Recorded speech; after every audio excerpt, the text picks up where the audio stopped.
integration. And this afternoon, we are privileged to hear from the horse's mouth. We have a very distinguished panel of experts that has joined us, and especially we have His Excellency, the Honorable Andrea Arick, Deputy Secretary General at the East Africa Community, joining us. So you'll be hearing it straight from the horse's mouth. This session is being streamed, ladies and gentlemen, on YouTube and our social media platforms. So let's get to share that link with a colleague who may be interested in this session. And we look forward to a very fantastic engagement this afternoon. Our moderator is my very good friend, Mr. Emmanuel Elau, who is a partner at Mesa Advocates in Kampala, Uganda. He's a candidate, an LLD candidate at the University of Pretoria. He holds a Master's of an LLM in Regional Integration and Human Rights from the University of Dar es Salaam. And he's a very ardent enthusiast of regional integration in the eastern part of Africa. Mr. Lau, we are really profoundly honored and exceedingly humbled to have you moderate this session, and I will hand it over to you for the next 2 hours. Over to you, Emmanuel. Thank you so much. Thank you for that very elaborate introduction. I will not be repeating any of that you have already stated. Good afternoon from me, from Kampala, to everyone who has spared some time to join us today in this panel discussion. We hope that you'll enjoy the 2 hours with us. We have panelists from different areas in East Africa, coming from different backgrounds, both in academia, practice, and the court, the East African Court of Justice. To kick us off today, I will start by introducing our keynote speaker. That is Honorable Andrea Arick Malweth, who is the Deputy Secretary General, Infrastructure, Productive, Social, and Political Sectors in the East African community. Our other panelists include Professor Migai Akech. He's a professor of law at the University of Nairobi. We have Honorable Euphnallis Okubo, who is a former registrar at the East African Court of Justice. We also have on the panel Dr. Henry M. Honoria, who is the head law consulting and knowledge practice at ALP Advocates, based in Kampala. We have Mr. Shezada Wali, who is a managing partner, Riv and Company Advocates in Tanzania. And lastly, we have our worship, Christine Mutimura, who is the acting registrar of the East African Court of Justice. So we'll have the keynote address. After the keynote address, we'll break into the panels, into the panel, and each panelist will share with us the different topics that they will that have been allocated. So each panelist should be able to indicate to you the particular topic that they're discussing before we delve into a question and answer session. Thank you so much. So without any further ado, let me take this moment to invite Honorable Andrea Arick Malweth to give us his keynote address. Thank you so much and welcome, Honorable. Thank you so much, moderator. I don't know whether you are able to hear me. I can hear you loud and clear. Thank you so much. Distinguished ladies and gentlemen, good afternoon and welcome to this session, which has a theme of advancing regional integration. And if I may add, I am actually adding advancing regional integration in East Africa. I take this opportunity to express my gratitude to the East African Law Society for inviting me to deliver a key note addressed on this very critical subject. I am honored to have this opportunity to speak to you in your respective capacities, especially at a time when EAC has just celebrated 25th anniversary and the advancement made in integration over the period. I have already been introduced. However, if you may allow me, my name is Andrea Gorarik. I am the Deputy Secretary General in charge of infrastructure, productive, social, and political sectors at the East Africa community. The theme of today ties well with the paragraph 15 of the preamble to the Treaty for Establishment of East Africa Community, where it is stated cooperation at the sub-regional and regional levels in all fields of human endeavors will raise the standard of living of African peoples, maintain and enhance economic stability, and accelerate successive stages in realization of the proposed African Economic Community and Political Union. Integration in the community has created an environment of unity and cooperation among partner states, but this must advance both vertically and horizontally to foster stability, economic growth, and create broader benefits for the citizens of the community as envisaged by the framers of the treaty. Due to the time limitations, I will go straight to my topic for the day, which is advancing East Africa integration, harnessing infrastructure, digital innovation, and social cohesion for a unified legal and economic future. I wish to trace the commitments of the partner states in the treaty in respect to the topic and to highlight the key milestones while aligning them to the pillars of integration. I am optimistic that this approach will catalyze a robust exchange of ideas among you for the rest of the afternoon. I will limit myself to the period November 2023 to date. The partner states undertook in Article 89 to Article 101 of the treaty to cooperate in infrastructure and services. In Article 103 on science and technology, and in Article 104 on free movement of persons, labor, services, right of establishment, and residence. To buttress their commitment and further cooperation in these areas, the partner states have concluded various protocols, including one, Customs Union, the Common Market Protocol, the Monetary Union, and on Information and Communication Technology Network. The community has also enacted legislation in various areas touching on the topic. On Customs Union and Common Market Protocols, ladies and gentlemen, in accordance with Article 74 and 76 of the treaty, the partner states established the Customs Union and the Common Market Protocols.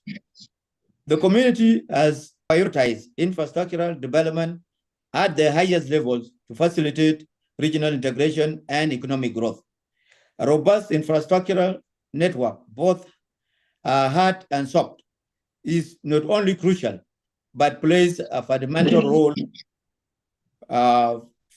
for successful integration. In order to enhance trade, transportation, overall connectivity, and social cohesion within the community, under the Customs Union and the Common Market Protocol, the community has made several strides. Now, under infrastructure,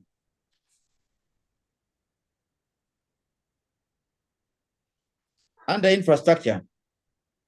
me start with one-stop border post.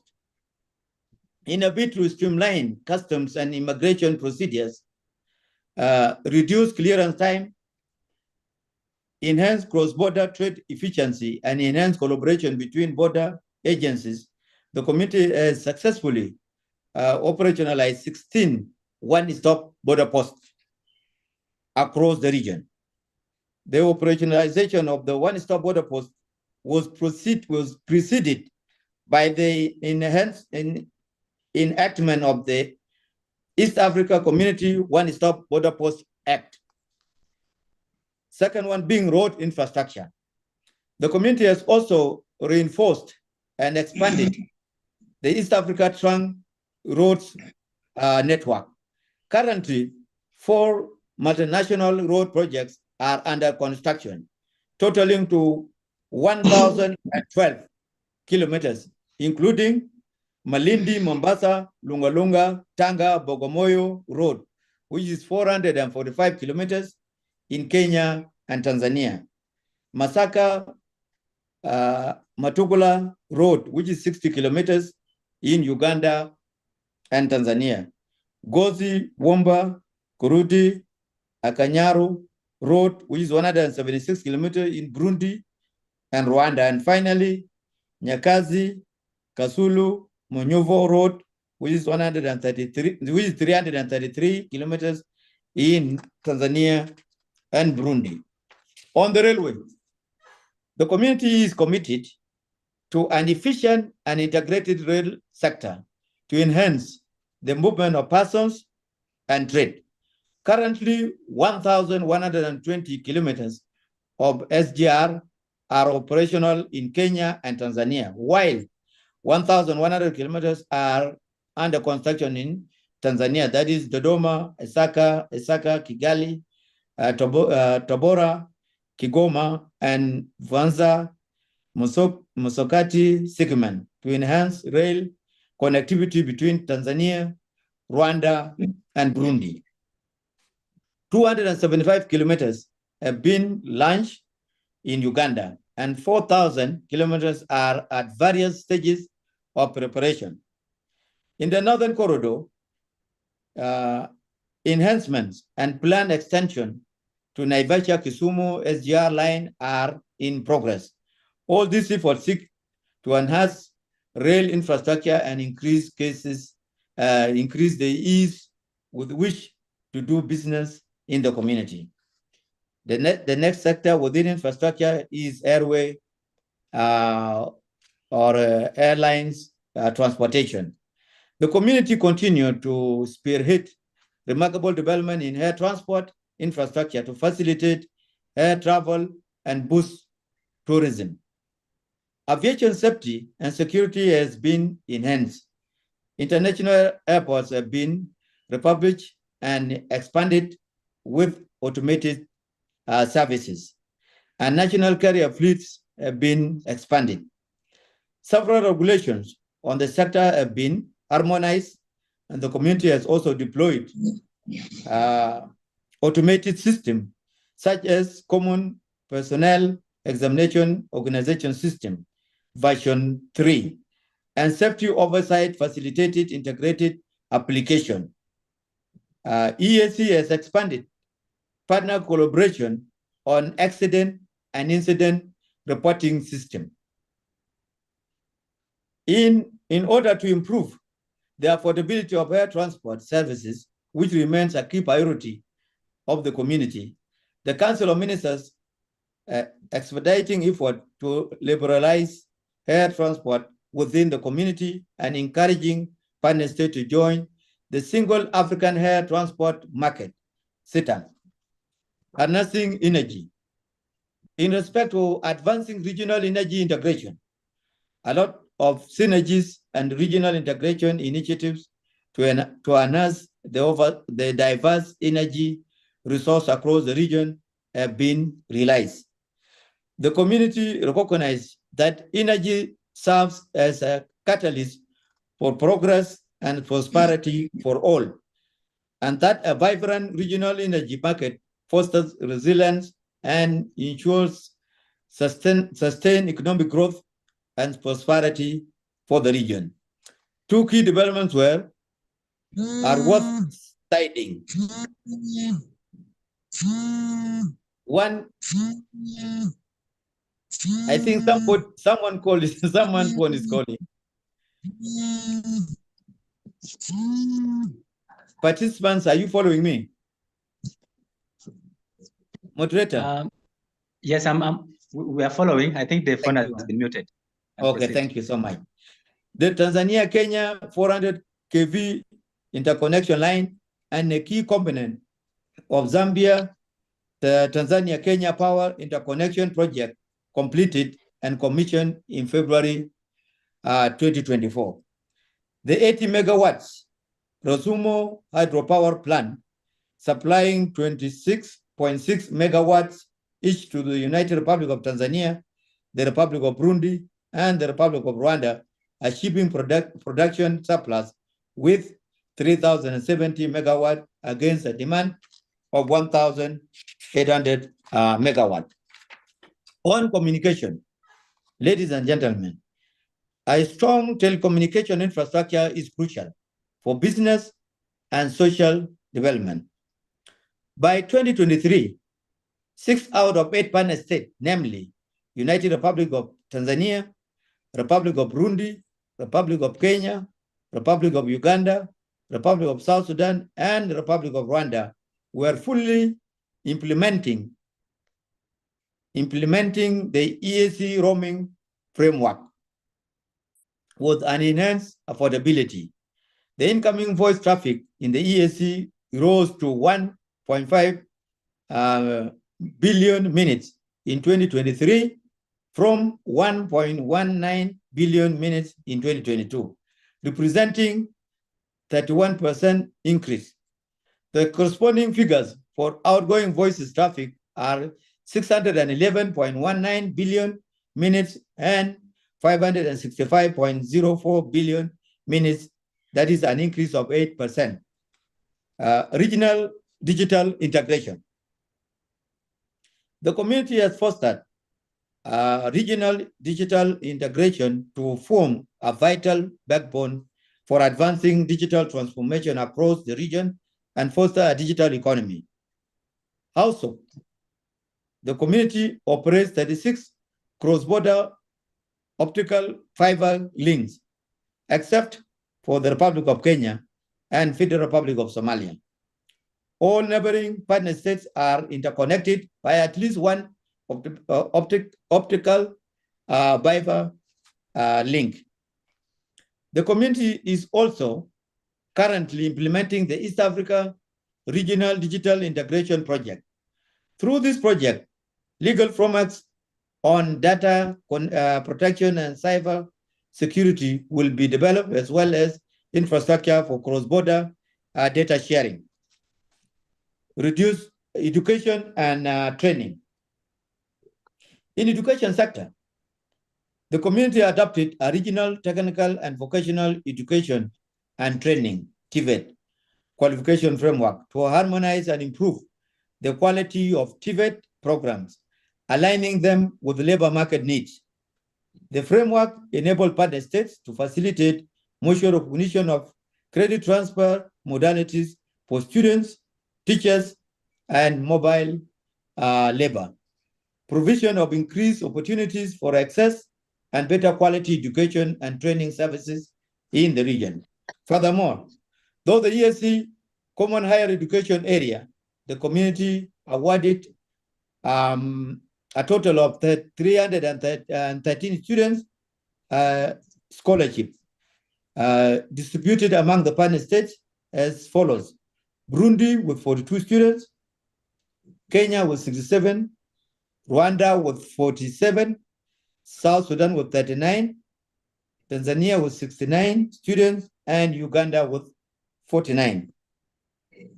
In addition, the Common Higher Education Area has facilitated the modalities and the mobility of 53 academic staff, developed key regional policy documents such as academic program benchmarks in social work, and operationalize a regional program accreditation framework. The community has also enhanced ICT systems and digital skills development through degree and short training courses.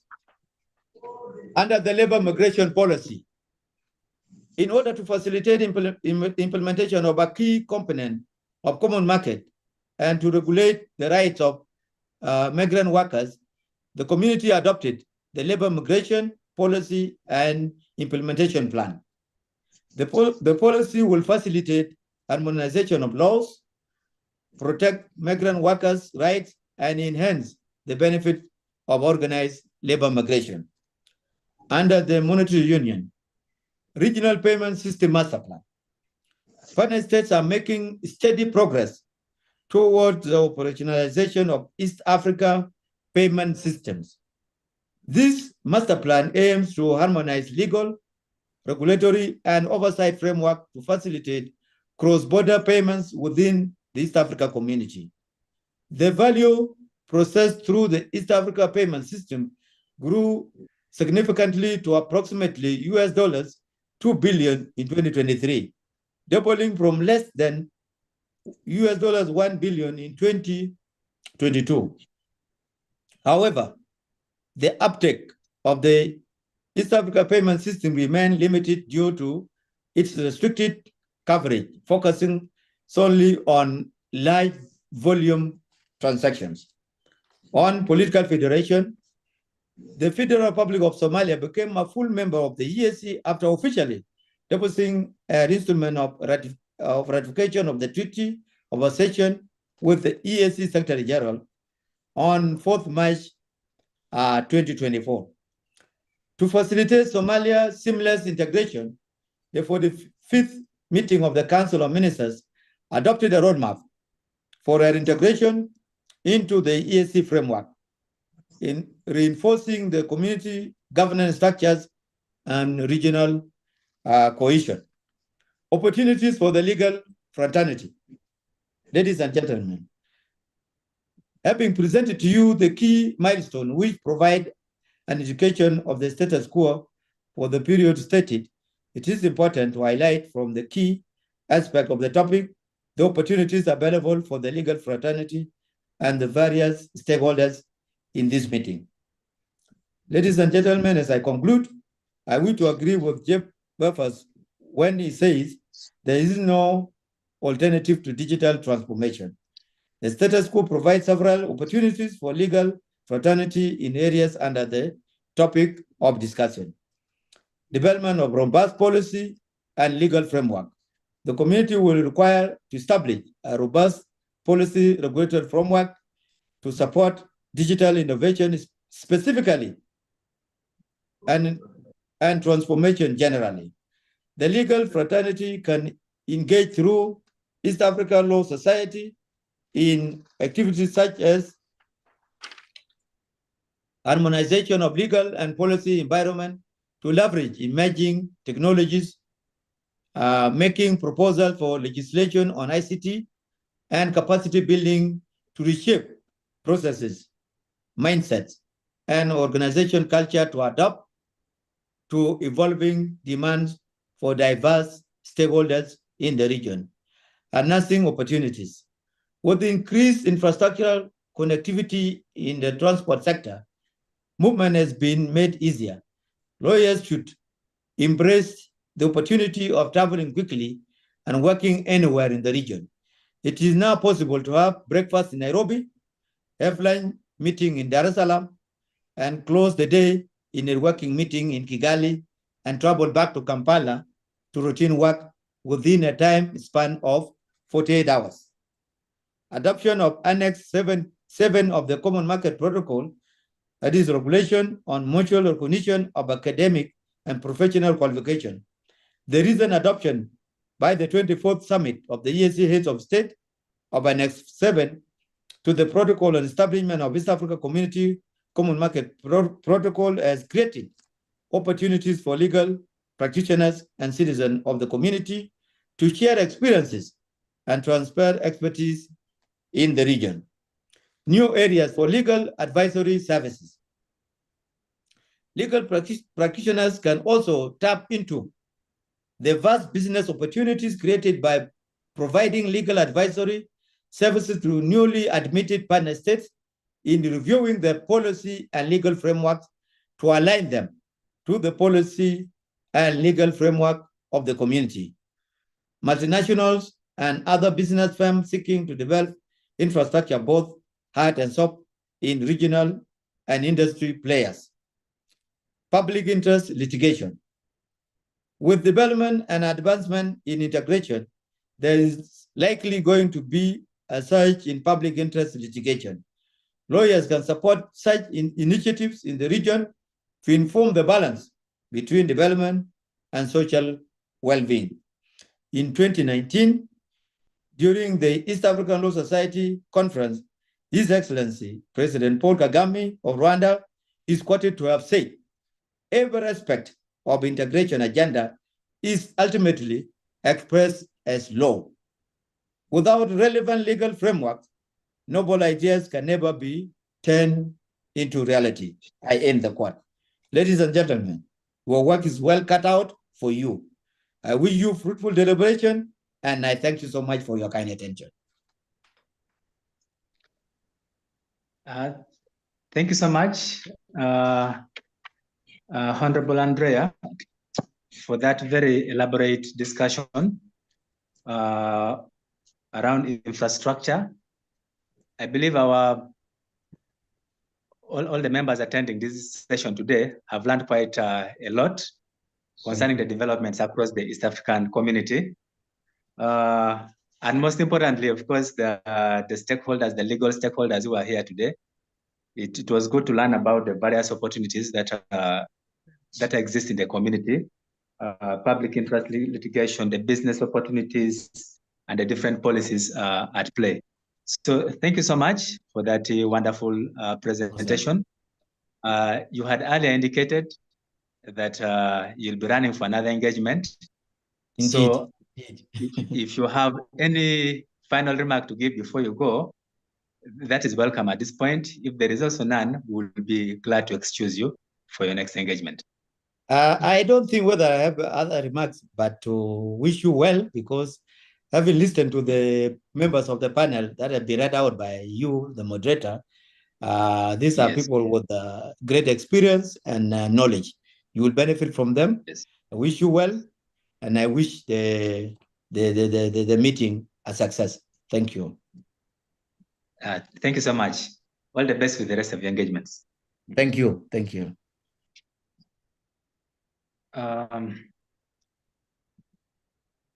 At this point, allow me now to switch over to our panelists. If in case you've just joined in, we have a rich panel here today, composed of different stakeholders from across the region. And so without further ado, let me take this opportunity to welcome Professor Migai Akech to take us through his presentation, which will be for about 10 to 15 minutes in the interest of time. So Professor, you're very much welcome to give your remarks on the topic, overcoming barriers, addressing politics, corruption, and legal divergence in the East African community. You're welcome.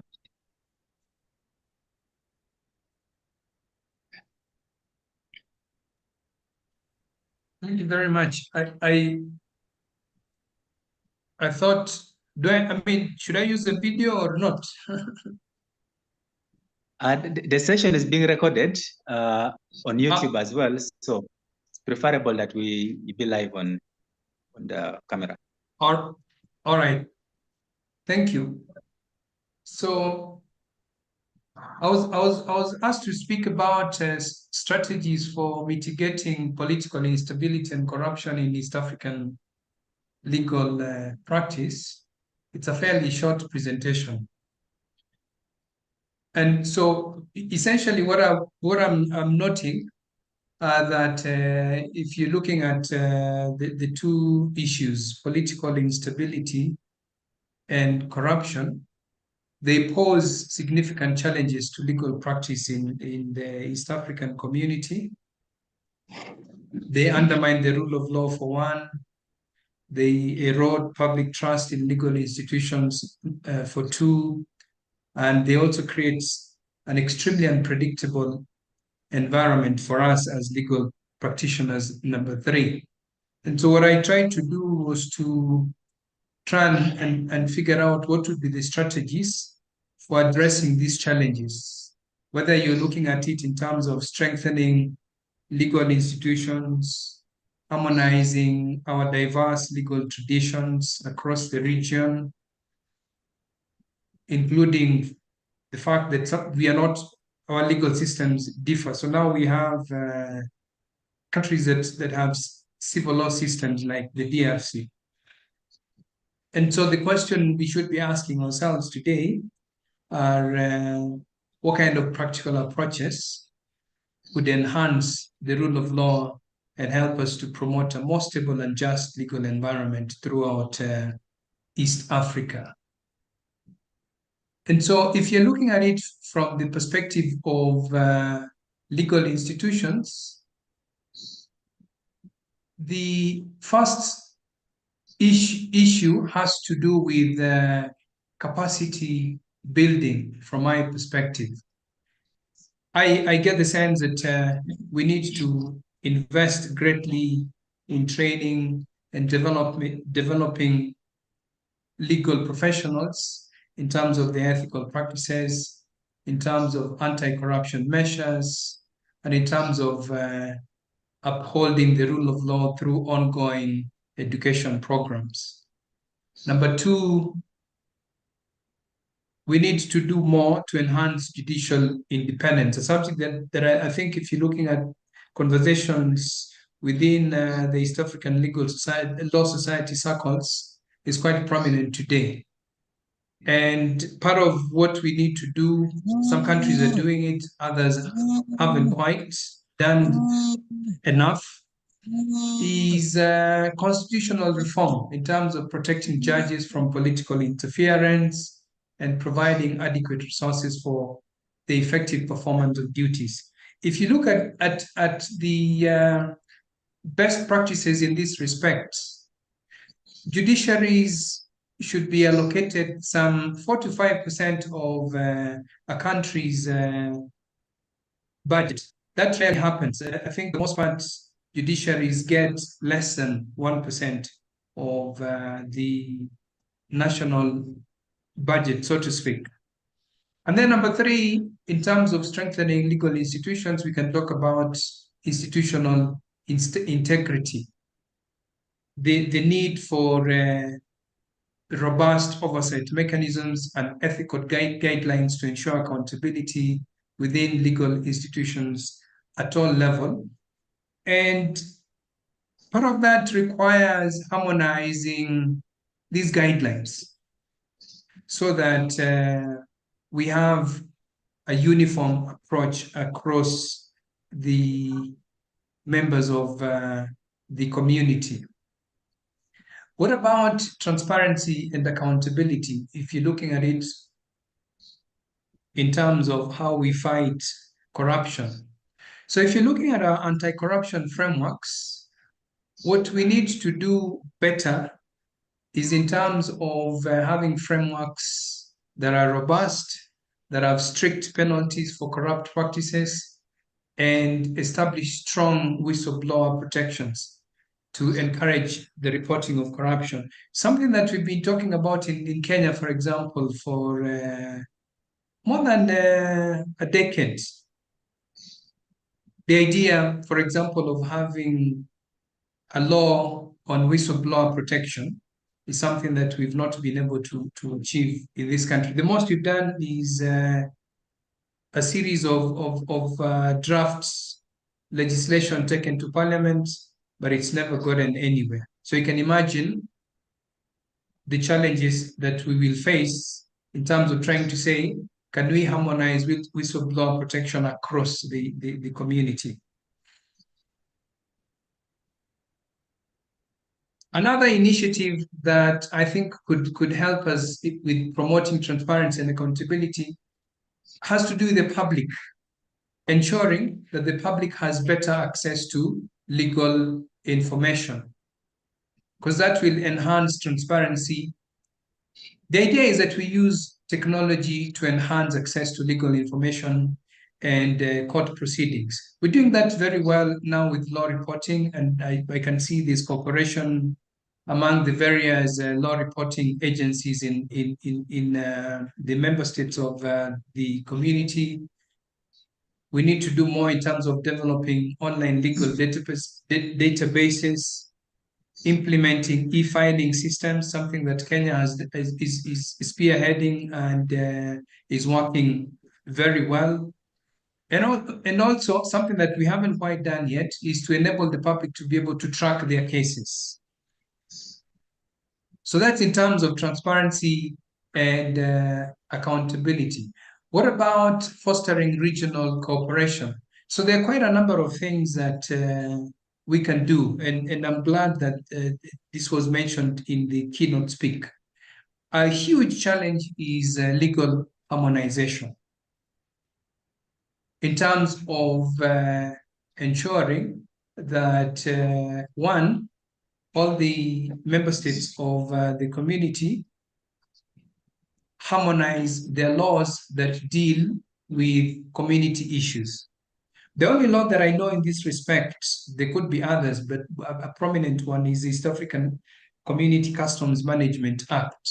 So that needs to happen across the board, and you also need something that I think will require quite a bit of research, is for countries to,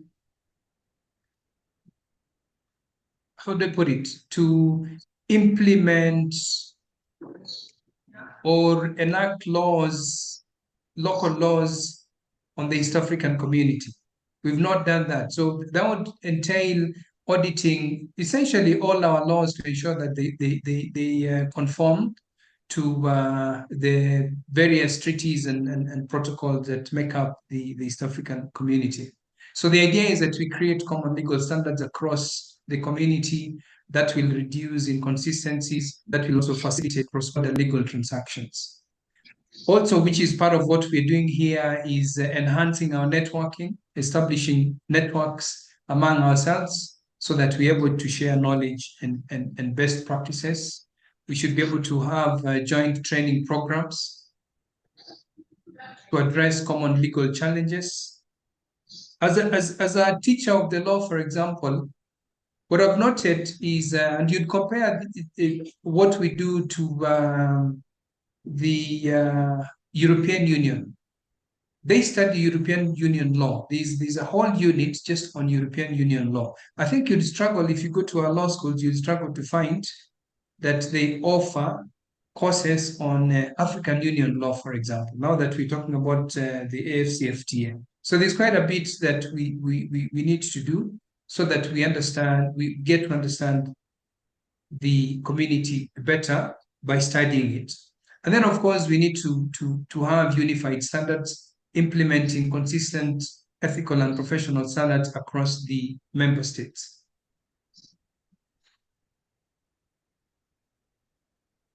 And last but not least, and I think this is very important, is leveraging technology. And that has to do with initiatives such as e-governance, online dispute resolution, and digital evidence management.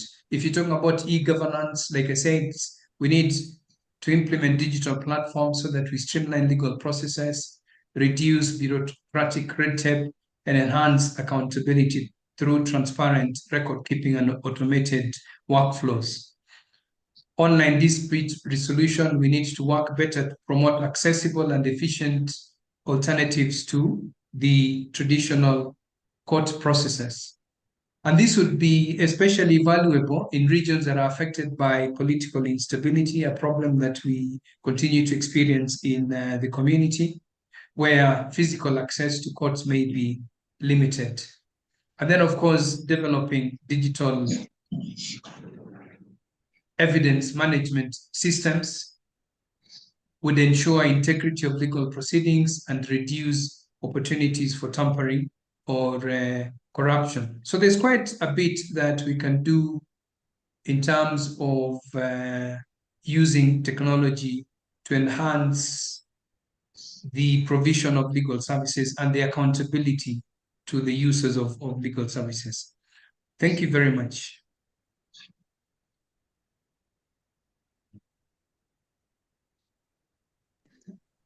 Thank you so Back much, to you, Professor.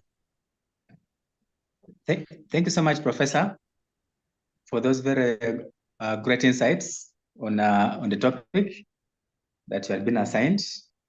And thank you for keeping time as well. That now enables us to go to the next presenter.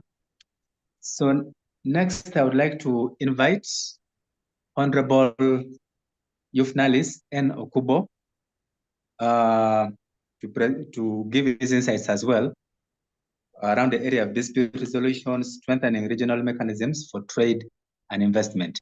You're welcome so much, Honorable. Thank you, Chair, for the opportunity. Listening to what was said by Andrea and the Professor, first of all, any regional organization without a strong dispute resolution mechanism cannot grow. All that you're talking about investment, about infrastructure, about connectivity, in implementing all those things, there will always be disputes. And unless there is a mechanism to solve those disputes, then you will not progress. That is why in COMESA we have the COMESA Court of Justice. In SADC, although the court was abandoned, a new dispute resolution mechanism has been formed, although it is more of an administrative tribunal than really to solve integration issues. In ECOWAS, we have the ECOWAS Court of Justice. In EAC, we have the East African Court of Justice. IGAD still doesn't have a proper dispute resolution mechanism. And then under African Union, now we have the dispute resolution mechanism under the Continental Free Trade Area. Why all those mechanisms? Because they need to smoothen the way into integration. Now you'll find now we have a multiple dispute resolution mechanism in all these regions, but at the same time, we have the African Continental Free Trade Area dispute resolution mechanism. Question is then, where does one go? If you get somebody trading from Kenya and West Africa and there's a dispute, and maybe in the trade agreement, it was not clear where that dispute should go. Where does it go? Those are matters that are yet to be resolved and can be discussed at length so that we have a clear way. Of course, another problem is multiple membership in different organizations, what we call the spaghetti mix. Almost all countries in East Africa, almost all are in COMESA. Almost all countries in a good number of countries in IGAD are also in COMESA, and a good number of them are again in East African Community. Does it mean when there is trade going on between these two countries, they should specify that if we have a dispute, let's go under the COMESA Treaty, let's go under the East African Community Treaty, or what? Those are matters that need to be clarified. Somebody might prefer the COMESA way, Court of Justice way. Another party might prefer the East African Community Court of Justice way. Another party might say, no, since after all, we are all in Africa and we have subscribed to the Treaty of AFTC, why don't we go under the dispute resolution mechanism of AFTC? Does that make things simple? Does it make it complicated? Matters for discussion. At the end of the day, all these dispute resolution mechanism will determine how fast integration is moving or how slow integration is going. It will also determine how fast investments can come to your region or how slow investments can come to your region. And you realize if we are talking about inviting foreign investors, the first question they'll ask you is, how do we sort out dispute resolutions? We are coming to put in our money. There could be problems. How do we solve? And how fast also can we solve these problems? All those things must be put clear. They must be straightened. They must be efficient if the region is to enjoy foreign investments. I think I'll leave it there for now. Then I'll come back when we are going to the specific questions. Thank you.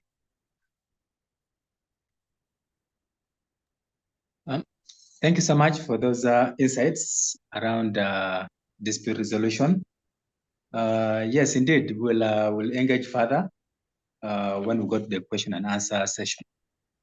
So at this point, let me invite Dr. Henry Honoria to also give his insights on his particular area around trade and investment, legal pathways to prosperity through the African Continental Free Trade Area Agreement and the EAC frameworks. So, Doctor, you're very welcome to give your remarks at this point. Yes, thank you, Emmanuel, and listening to the Deputy Secretary General, as well as the professor and the former registrar, you can see that while these processes are going on, it's not been an easy task, but also there have been opportunities, there have been progress that has been made, especially within the context of the East African community. There are still teething problems, but those are things which even well-developed trade areas like the European Union do not get past as quick. They still have those. But then just to address African Continental Free Trade Area, how do we leverage it together with the already existing East African community to promote intra-regional trade, meaning we trade within ourselves, either within the EAC or within the African continent, as opposed to trading with everybody else outside a particular region or outside Africa. Now, that's already a big problem. If you look at the statistics, and there's a lot of this you can look at, you'll find that, for instance, within East Africa, most of the trade we do is either, for instance, Uganda to South Africa or to Middle East and EU. So we have a greater volume of our trade going to those countries. And yet, for a continent that has about 1.3, 1.4 billion people, that's a significant population. It might not have the financial capacity. I think that's where the problem is, to really provide the effective market, and that's why we're looking at markets elsewhere. But 1.4 billion is a significant chunk of the world population. And if you look at the statistics going forward, and I think that's why how important the African Continental Free Trade Area will be. By 2100, Africa will be 47% of the world population. If the figures keep going and we're the only continent growing in population and the rest of the world is declining. So you can imagine how that will be big as a market. So we have the opportunity to actually grow our industries, grow our sectors, grow our investment, and tap into this kind of market, which will probably be critical. Now, in terms of what should be done, both the EAC and the African Continental Free Trade Area can significantly enhance intra-regional trade through a number of mechanisms. The first and more important, I think this is something that we keep struggling, not just in the EAC, but also the other regional economic communities, is the reducing tariffs and non-tariff barriers. You've probably seen the US president quarrel over tariffs, but I think that's also something that is a key factor of trade. Every country is interested in protecting its own economies and all that. But once you get into a free trade area or a common market, then the understanding is that the market now gets bigger. You have a bigger East African community. It's not that before I mentioned 1.4 billion, but I think EAC alone, when you add Somalia and the DRC, we basically are occupying like a third of that population. We are close now to about 350 to 400 million. So when you have that bigger market, then why should you still be looking inward? That's the idea. So we need to reduce tariffs and the non-tariff barriers. Now, both the ESC and the Continental Free Trade Area frameworks aim to create a conducive environment for trade by lowering tariffs and harmonizing regulations, which would then make cross-border trade easier and cheaper. Now, if you look at the regional trade area, the Continental Free Trade Area, there is the agreement has 2 annexes, which is important going forward. There's Annex 5, which is on non-tariff barriers, and Annex 6, which is on technical barriers to trade. And those endeavor to address the kind of issues which would not arise. So if you can make use of those, the regulatory framework already provided by those annexes to the agreement, that would be critical. Also, the Continental Free Trade Area Agreement has an e-tariff book. It's an online document which would then help understand that. For within the East African community, we also have a number of agreements or frameworks relating to non-tariff barriers and tariffs. One of the things that, for instance, has not really been properly used under the East African community is the NTB agencies, the NTB units in each Ministry of Trade. They're supposed to track NTBs and TBTs that are affecting cross-border trade within the community. So that needs to be leveraged and see how we can do that. The second is to harmonize standards and regulations. You're not going to move goods if all of a sudden the goods reach the border of one country and they're saying they're substandard. So aligning standards across the ESC member countries as well as across the African continent will minimize technical barriers, because usually that's where they come from. What they call the SPS barriers, where people say, you don't meet the sanitary and phytosanitary measures. And I don't know how many of you have been following this, that this is one of the things that angers President Trump, that the Chinese are very good at putting up the non-technical barriers. They say, your goods don't meet the standards, whether health-wise or others. So that's one of the things we need to address, both in ESC and the African Continental Free Trade Area. This will then ensure that the products meet mutually recognized quality criteria, and therefore which facilitates trade flows to be much more smoother. Now, again, good thing here, the trade agreement, the Continental Free Trade Agreement has an Annex 7 on SPS measures. The East African community has also similar SPS protocol. It has one on the protocol on standardization and all that, but it also has acts that were issued by the Legislative Assemblies, EALA, as well as there have been several notices issued by the Council of Ministers relating to standards. So that's already going on. So we just need to make sure that once those standards are aligned, then they're made to work. The other thing that is important is that under the East African ESC treaty, there's a requirement for each country to have an accrediting body, an accreditation body. Now I can tell you that within the ESC, I know Kenya has, Rwanda has, Uganda has, Tanzania has.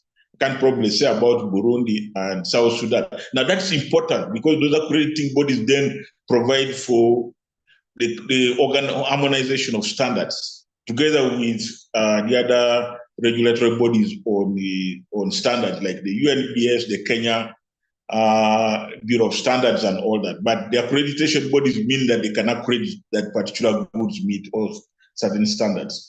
I was going through the continent. I know Ethiopia also has an accreditation body. So there's already things going on. Most countries are developing conformity marks that the goods conform to the requirements and the particular trading regime. And in Uganda, I know we're already moving to digital, and I think most countries to digital conformity marks.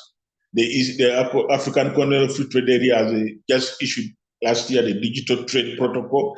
So there's so many things that if we can make sure that they work, then that should be able to. So the thinking is there, the regulatory frameworks are there. We need, thirdly, to improve infrastructure and logistics. And that means there should be collaborations in terms of investments. It should include investments in transport, customs procedures, border facilities, including transit times and costs for goods moving within the East African region and the broader continental region. This is critical because sometimes goods get stuck because the frameworks, the infrastructure is poor. Now, good thing as the Deputy Secretary General pointed out, there's already one-stop centers that has been adapted across the East African community. There's one-stop center for even SADC and ECOWAS and all that. So the frameworks are already being put in place. So we just need to improve the infrastructure. I know, for instance, in East Africa, Trademark East Africa is supporting, making sure that the infrastructure, the digitization of infrastructure at border points, those one-stop border points, is being upgraded and made to make easier things work easier. Fourthly, we need to promote customs integration. This is critical. Now, both EAC and the Continental Free Trade Area initiatives support streamlined customs procedures and information sharing systems. And this therefore expediting clearance processes and reducing delays. Again, the Continental Free Trade Area Agreement has an Annex 3, which is on customs cooperation and mutual administration assistance. This is critical. Many African countries, I can tell you, are creating what you call the MAA, the Mutual Administration Assistance laws, especially around tax and customs. So that's critical in terms of making sure that happens. Fifthly, we need to enhance market access and investment. We need to create larger integrated markets. This will then enable us to attract investment, stimulate production, and diversify exports within the region. Sixthly, we need to foster regional value chains. I know everybody wants to produce the same product, but the idea is that we should encourage the development of regional industries and supply chains, which increases intra-regional trade by enabling countries to specialize and cooperate more efficiently. So instead of everybody doing the same thing, we could say where are people strong in, and that then creates the value chains that one country is producing for the industry in the next. Finally, just on this policy, this is going to be very critical. We need to have policies as well as institutional cooperation between the various partner states, whether EAC or African Continental Free Trade. So we need coordinated policies and strong institutions under both to facilitate, I think, the former registrar pointed this dispute resolution, policy dialogue, and collaboration, which then will provide a suitable environment for trade expansion. Now, overall, just to conclude, these various efforts that I've listed, there's about 6 or 7, will then aim to create an integrated regional market, both at the regional level EAC and the continental level African Continental Free Trade Area. And then hopefully that this will then uplift and boost the intra-Africa trade we're doing, the infra-regional trade we're doing beyond what it is now. And with that process, then spur economic development. Now that's how you leverage the mechanisms that exist and therefore then allow for us to grow as region East Africa or as a continent Africa. So thank you. That's just what I can say at this point. The legal frameworks, the regulatory frameworks are there as tools. We just need to make sure that everybody is using them. Thank you. Thank you so much, Doctor, for that elaborate discussion and brief on the topic. I will get back to you when we come to the question and answer session. Allow me at this point to invite Mr. Shehzada Wali to also give his brief or remarks on the topic, innovation in legal practice, harnessing technology, and building capacity for regional integration. You're welcome to give your remarks.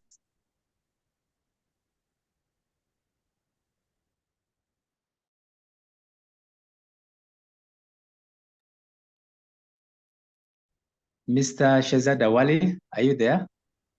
Thank you. Can you hear me? Yes, I can hear you. Kindly proceed. Okay. Apologies. I am participating in regional integration. I'm currently in Kenya and in a small county called Iten, where the network might be up and down. So if you can't hear me, please bear with me.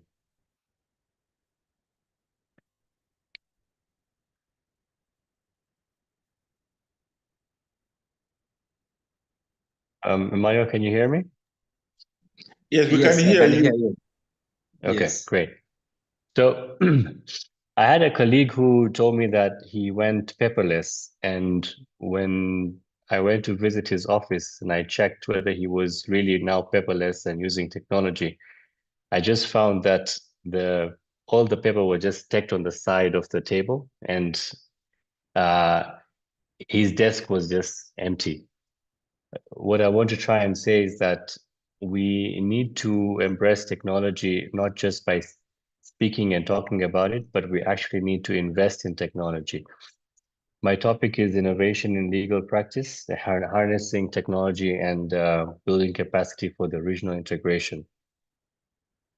The goals that we have for the East African integration are basically political, economic, and social cooperation, custom union, common marker, and monetary union. This means that we're looking at East African community in terms of going borderless, looking at having easier and better custom tariffs and duties. We're looking at also having a free movement of goods and services amongst each other. But also, most importantly, we're looking at having a single currency at some point. And these are the goals that we've set for ourselves. Now, when we look at the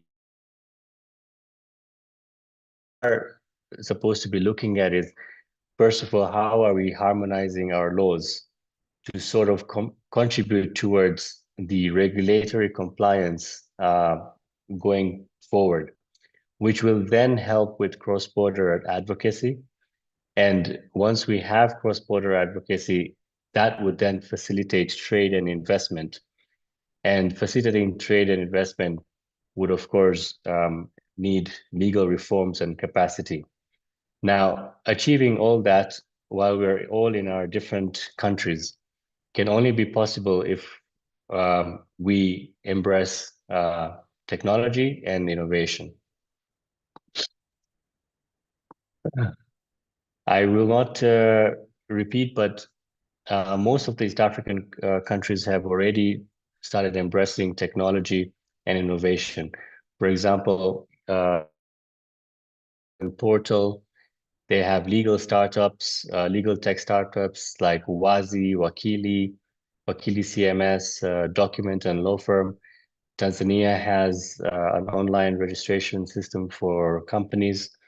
We also have the judicial online case filing system. The same applies to Uganda, where they have e-filing and virtual hearings. Burundi and South Sudan have also adopted e-passports and e-visas. DRC have also looked at digital IDs and justice reform projects. East African Community and COMESA have also looked at East African Courts of Justice, has the virtual hearings, and COMESA has virtual trade facilitation tools.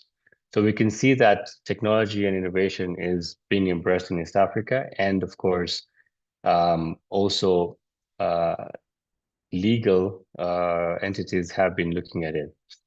Now, when we talk of legal tech, we're basically talking about adopting new tools and methods to basically improve legal services, increase efficiency, and expand access to justice. We're also looking at legal technology, such as the use of the softwares and technology to deliver legal services and support the legal industry. Some of the examples that we have in legal tech is automated document drafting and storage systems, which again, most countries have started adopting to. We're looking at machine learning tools for due diligence and e-discovery. We can see now many lawyers, many private and public entities are looking at artificial intelligence. There are a lot of conferences going on artificial intelligence. The use of ChatGPT, Gemini, all these are now in progress. I'm not sure how much the governments are looking into using it for integration, but definitely this is something that is growing. We have now the online dispute resolution platforms. We also have blockchain for smart contracts, case law, and statutes.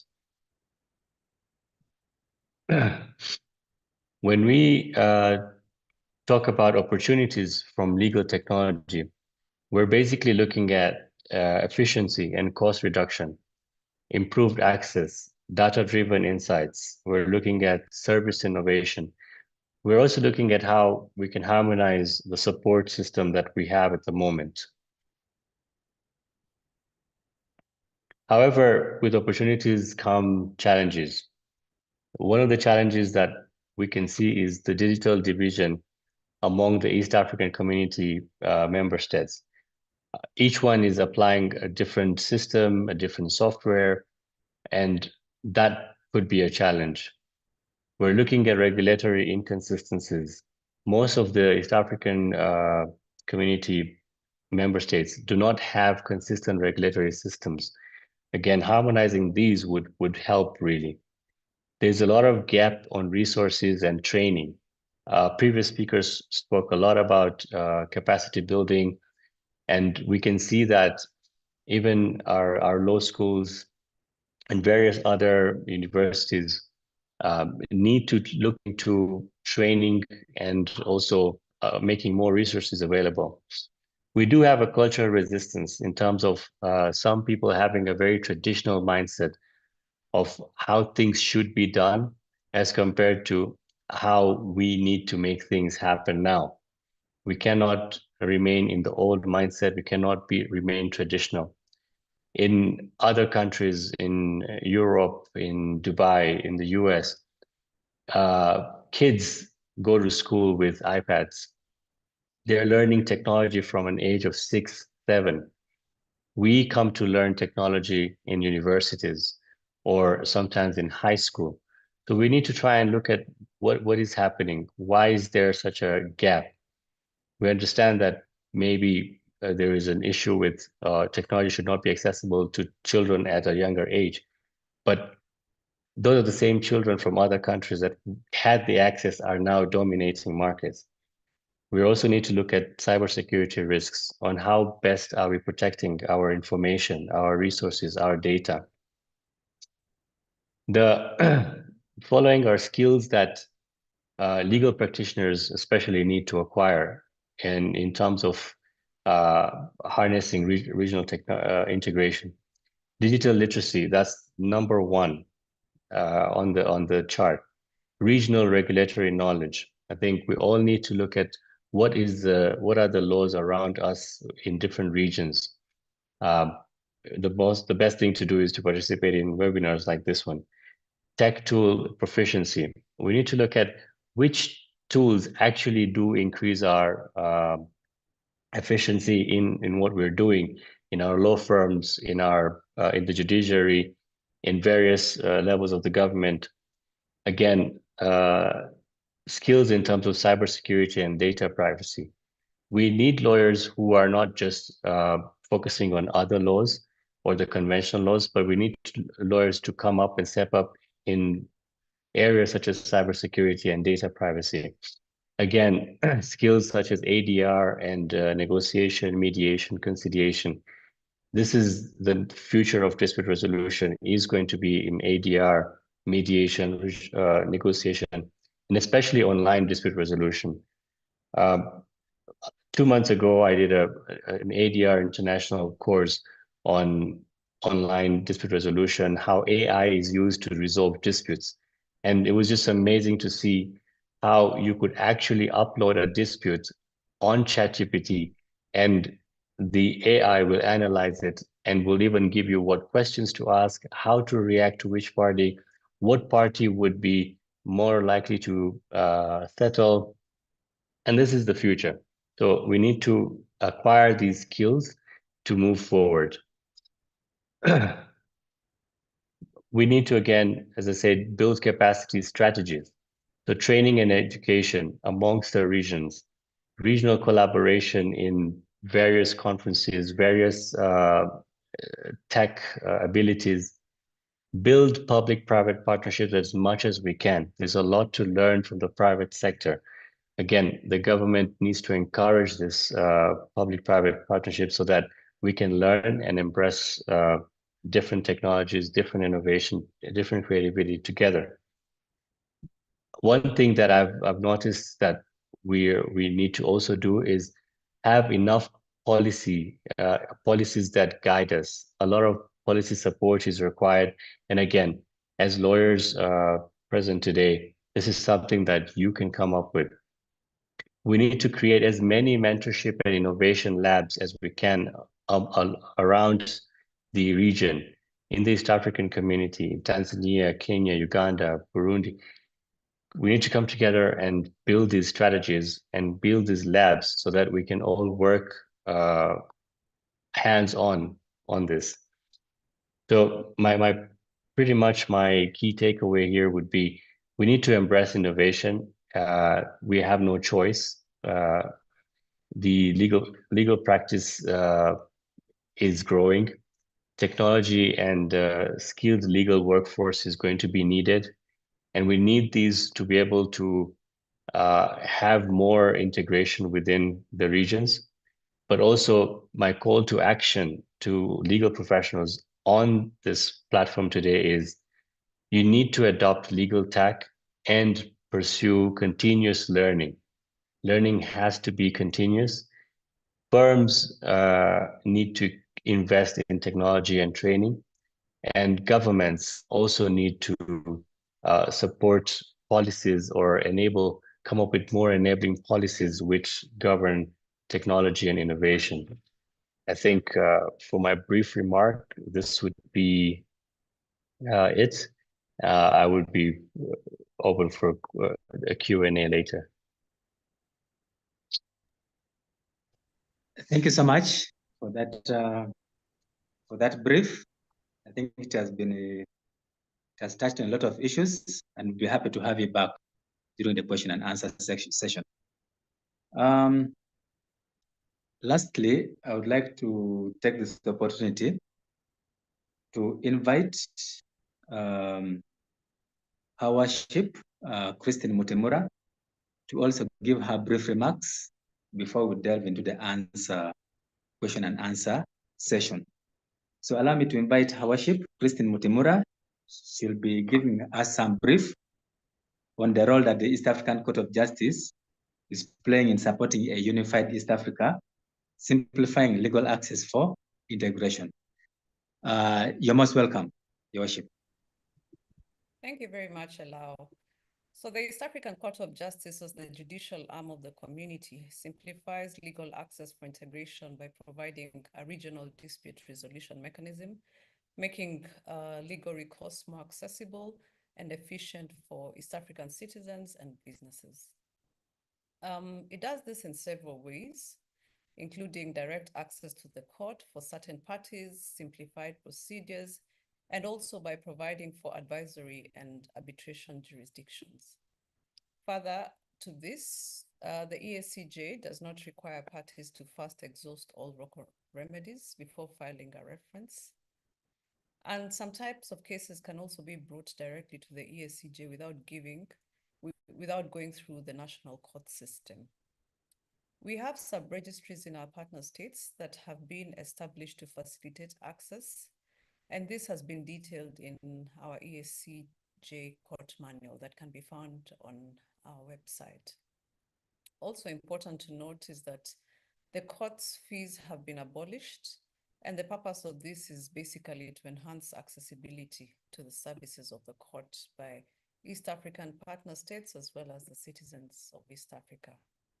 So by offering broad access, simplifying procedures, providing advisory and arbitral functions, as well as ensuring the enforceability and precedence of its rulings, the ESCJ significantly has streamlined legal access and continues to promote the peaceful resolution of disputes, which is very crucial in fostering economic development and regional integration within the ESC.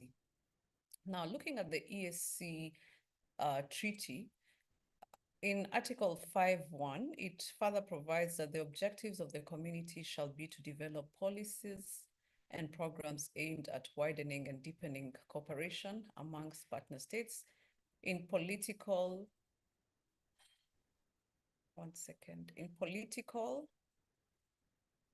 economic, social, and cultural fields, research and technology, defense, security, and legal and judicial affairs for their mutual benefits.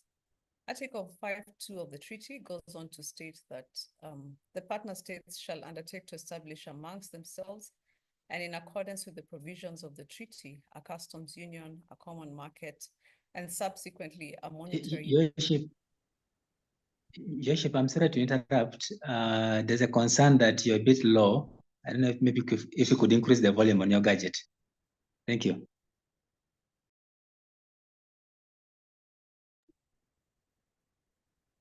Okay. Am I audible now? Is it clearer? You've improved a bit. Maybe a bit better.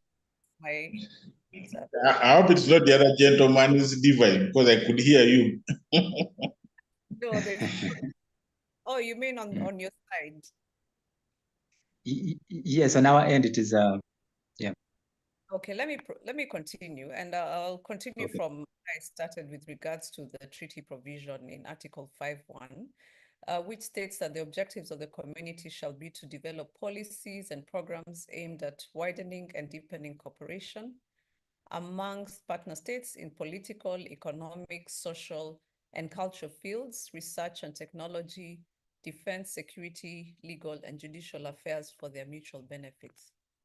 Now, further to that, Article 5.2 of the treaty goes on to state that the partner states shall undertake to establish amongst themselves and in accordance with the provisions of the treaty, a customs union, a common market, and subsequently a monetary union, and ultimately political federation, of which now the summit has renamed that or retermed it to a political confederation. So it is therefore incumbent upon all organs and institutions of the community, including the ESCJ, to play an important role in attaining the objectives of the community at widening and deepening cooperation amongst partner states.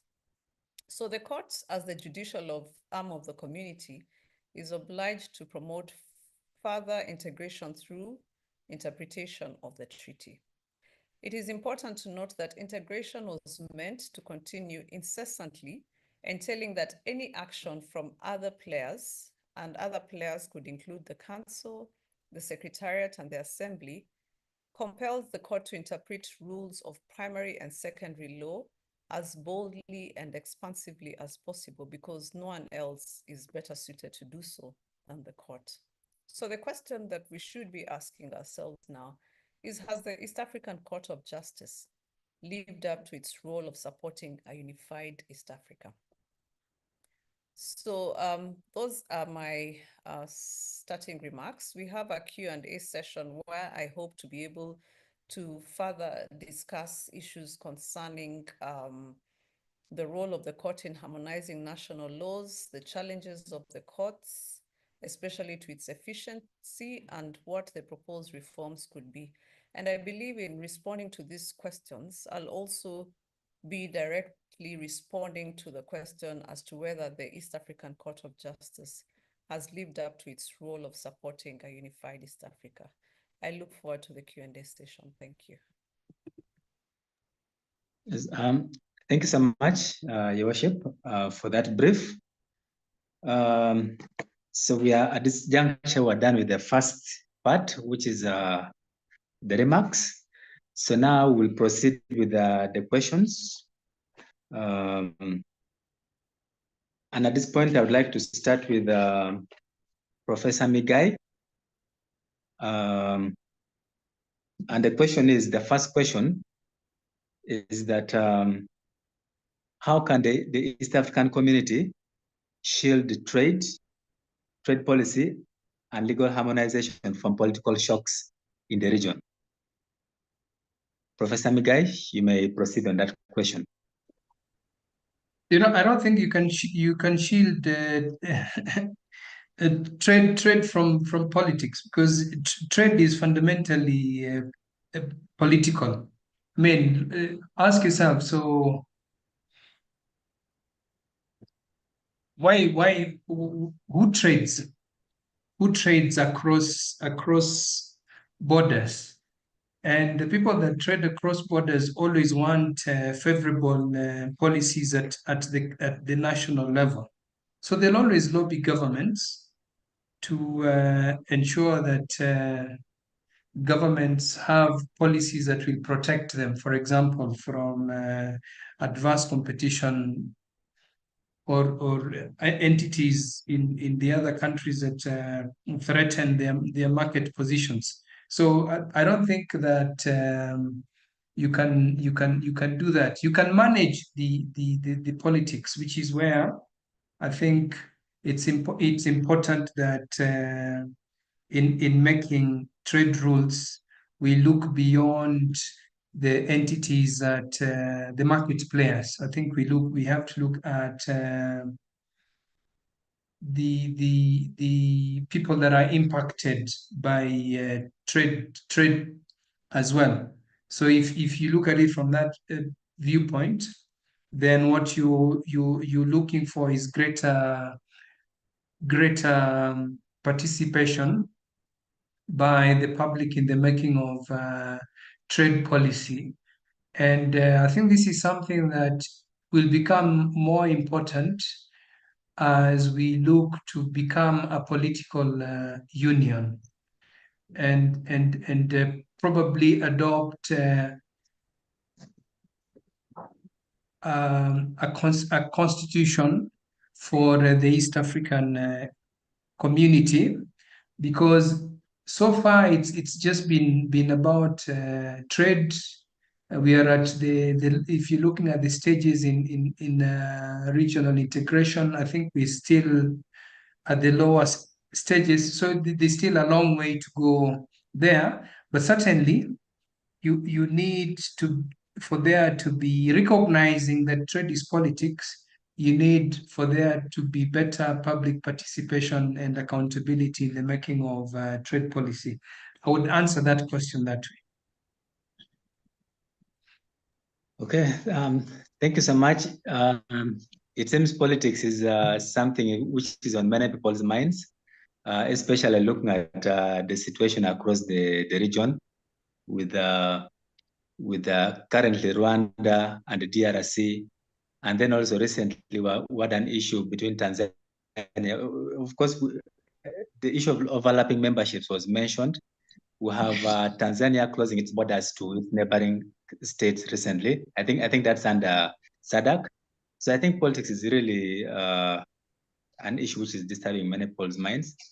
In fact, there is one of the participants here who is listening in is making a comment. That's Bol Madut Ayi. He says that some of the challenges of the EAC integration include political will and governance, economic disparities, trade barriers, security concerns, external influence, environmental and climate changes. And is asking that how prepared are the member states of the EAC to address these challenges? And I think as you are responding to the other first question, I think you also touched on some of those issues. So at this point, let me proceed to Honorable Euphnallis. I hope you're on. My first question is that what mechanisms exist to resolve trade disputes within the East African community? Because in many people's minds, it seems the ESCJ is more into other issues as opposed to trade. So what mechanisms exist in the ESC? Yes, thank you. Whatever mechanisms exist must emanate from the treaty. And it is not true that EAC is into other issues than resolving trade disputes. As a court, it sits and waits for matters to be brought to it. So if parties don't bring trade dispute matters, the court cannot go out by itself and look for these matters. Now, there are three mechanisms under the treaty that resolve trade dispute. One is a court process where the court is created under Chapter 8 of the treaty that sets out the ESCJ. Then Article 27 spells out the jurisdiction of this court, interpretation and application of the treaty. Then it goes further to say who can sue in these courts. Mainly, most of the cases come from Article 30, where we have legal and natural persons. Those form 99% of the cases taken to ESCJ. Then we also have partner states against partner states. Of course, you'll want to ask yourself whether partner states suing another partner states, will they be trading? And sometimes you have what they call the G2G trade agreements, a country trading with another country. And for a long time, ever since ESCJ started, I think until 2023, that's when we had a first case of a partner state suing another partner state. This was Uganda suing Kenya over the issue of importation of fuel. I don't know whether the matter has been withdrawn because the two heads of state appear to have met sometime and resolved the issue, but I don't know whether it's still live or it has been withdrawn. But as I said, most of the cases come under Article 30, where legal and natural persons. Because remember, those are the ones who mainly trade across the border. Now, the second method of resolving dispute is through arbitration. Article 32 of the treaty gives arbitration jurisdiction to the courts. Now, this is only come where, for example, our partner states are entering into some trade agreements, and then there is an arbitration clause stating that in the event there's a dispute, then they will submit themselves to the jurisdiction of East African Court of Justice for arbitration. Also, any commercial, any trade agreement, this now does not have to involve the governments. Anybody, even you, having a contract with another party, you can also have an arbitration clause where you are saying in the event you have a problem over that, then you submit yourself to the East African Court of Justice. Then we have mediation. Though not specifically provided under the treaty, it comes in through the rules at the point of scheduling conference, where the court might want to know whether this is a matter you think the parties think can go and mediate. And if the parties so think they can go and mediate, then the court can refer them for arbitration. Then that is under Rule 63 of the Rules of the Court. Then we also have provisions under the Common Market Protocol and the Customs Union, where there is some administrative tribunals that was supposed to be set up. I'm not sure it has ever been set up. Look at trade disputes, especially NTBs.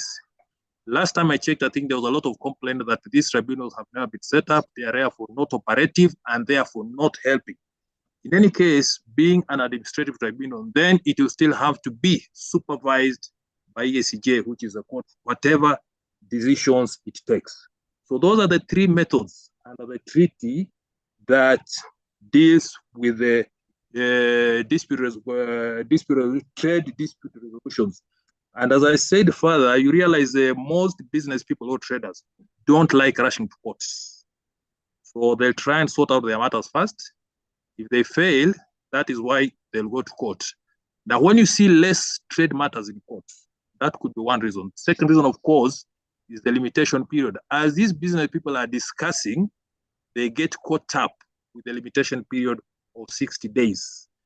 Then when that comes in, they cannot even access to court. That's why you'll be seeing later on, there are very few trade-related cases in ESCJ than the other cases you are talking about under Article 6 and 7.2. Thank you. Thank you so much for that. The next question goes to Dr. Dr. Honoria. And the question is that how can the East African community and the African continental free trade area enhance intra-regional trade?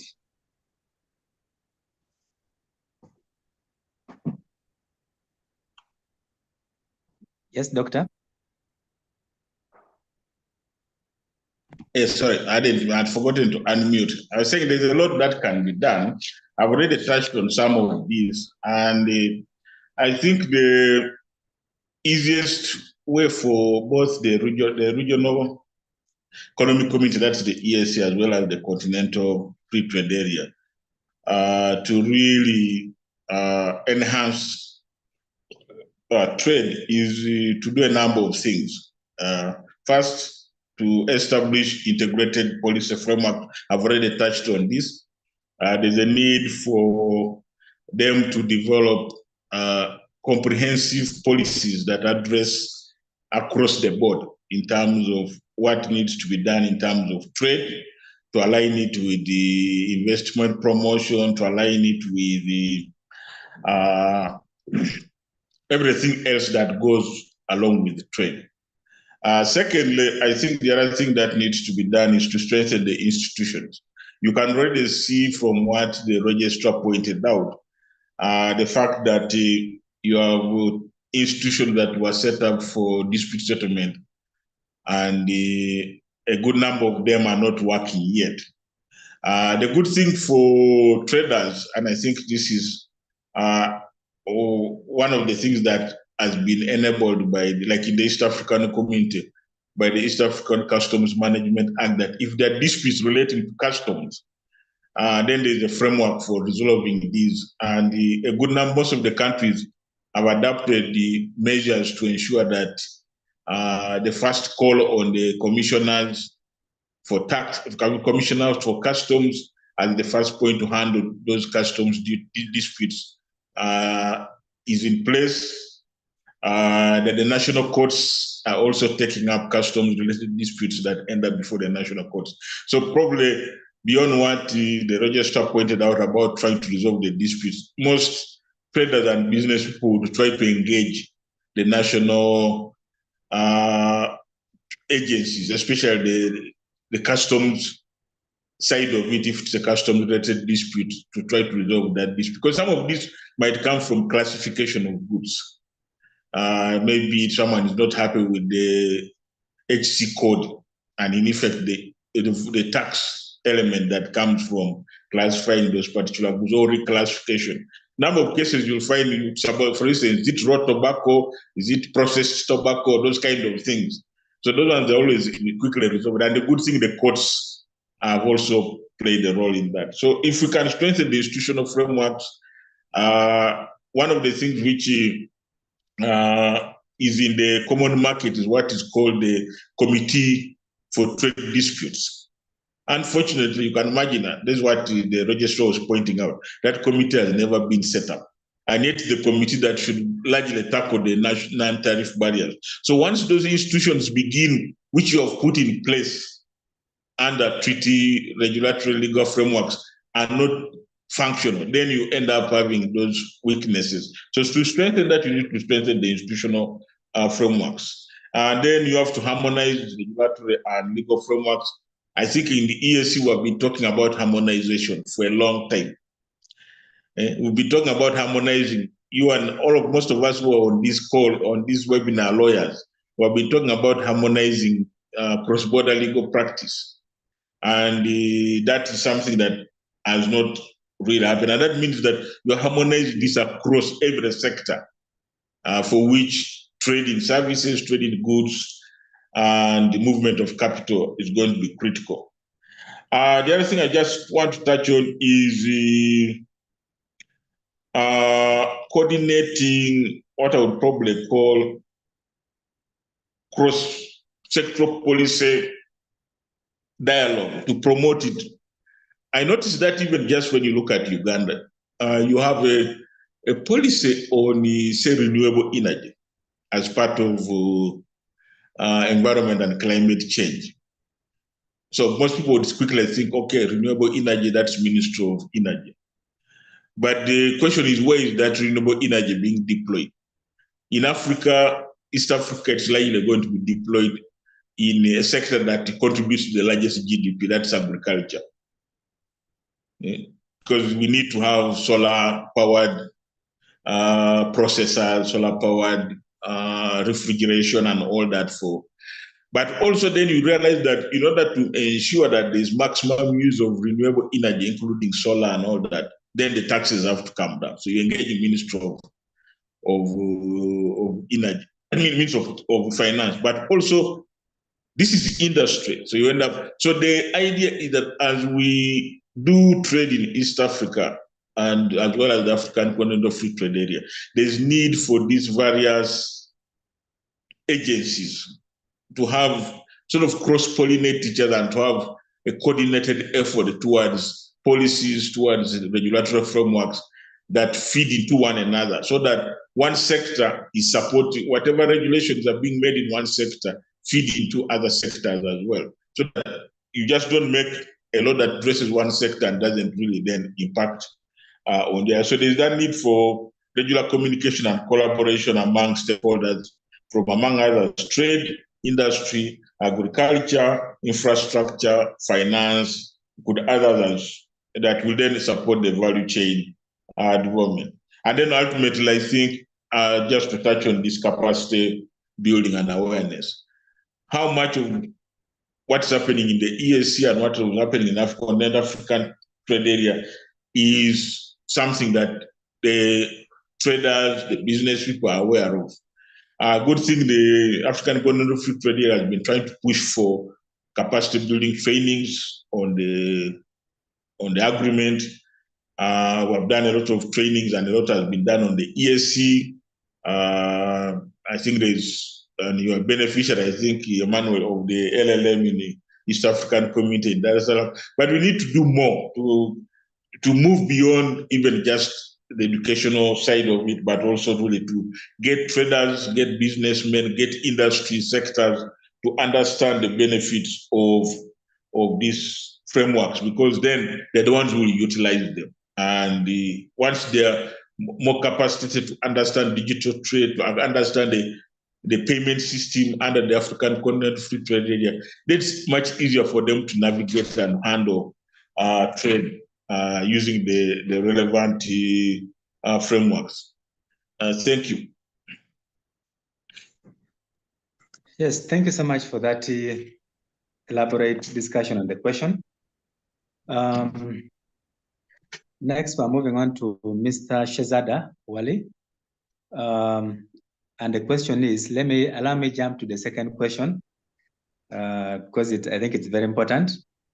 And the question is, how prepared are legal professionals in the region, in the East African region, to work in cross-border and tech-driven legal environment? Well, that's a very, yes, can you hear me?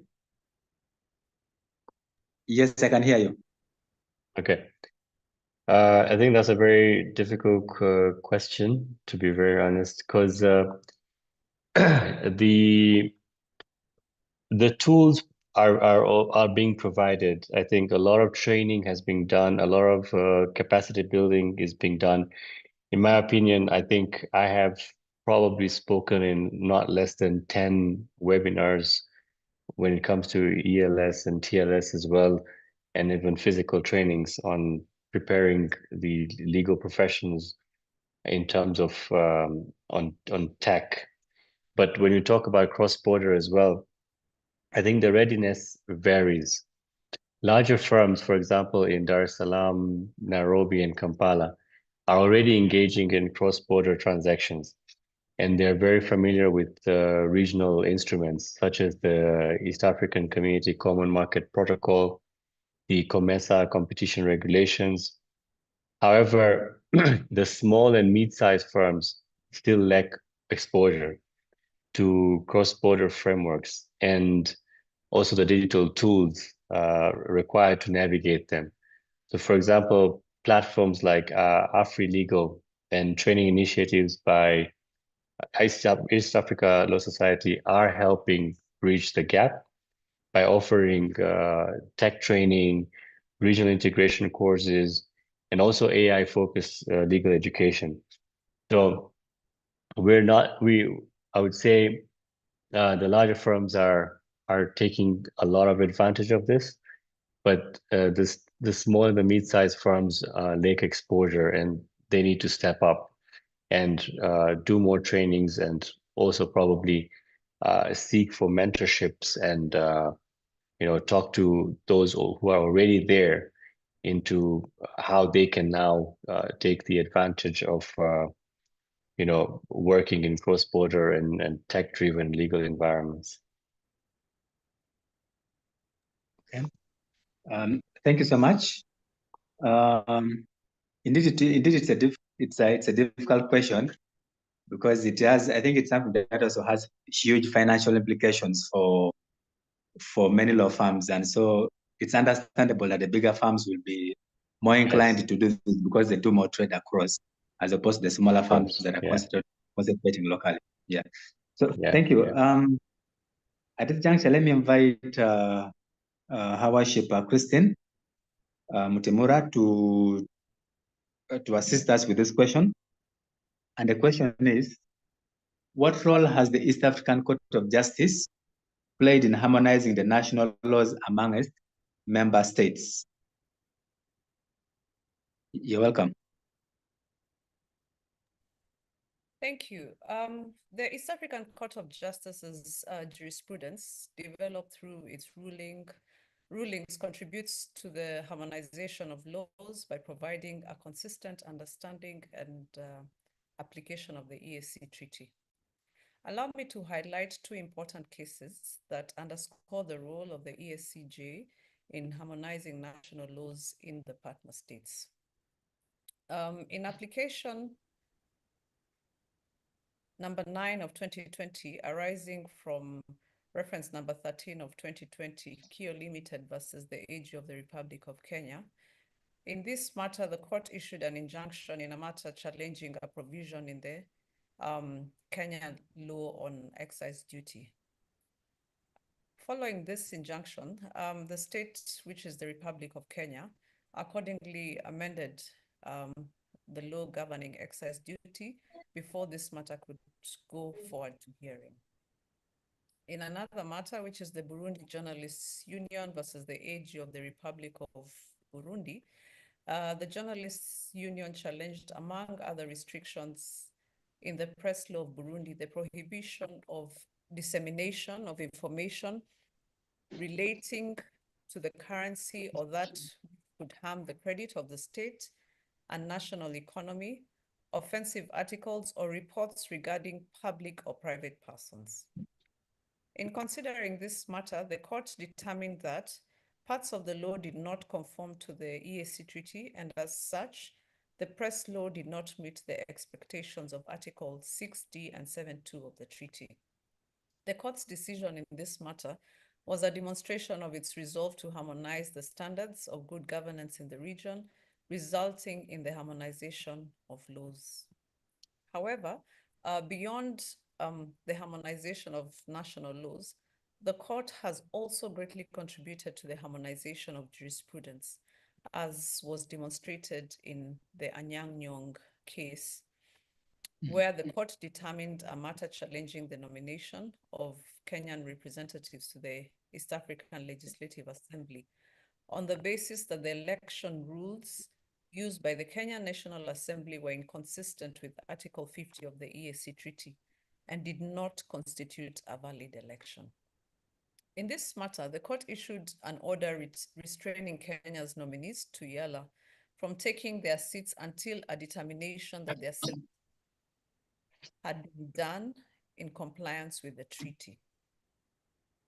The decision contributed to the harmonization of electoral jurisprudence in the region, particularly looking at the case of Jacob Oulanyah versus the AG of Uganda, where the Constitutional Court of Uganda followed the decision in opining that the EAC Treaty envisaged an election by the national assemblies and nothing else.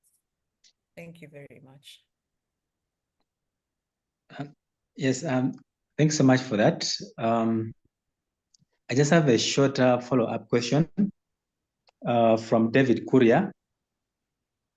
His concern is that given the low rate of implementation of the decisions of the East African Court of Justice, how viable is it as a court?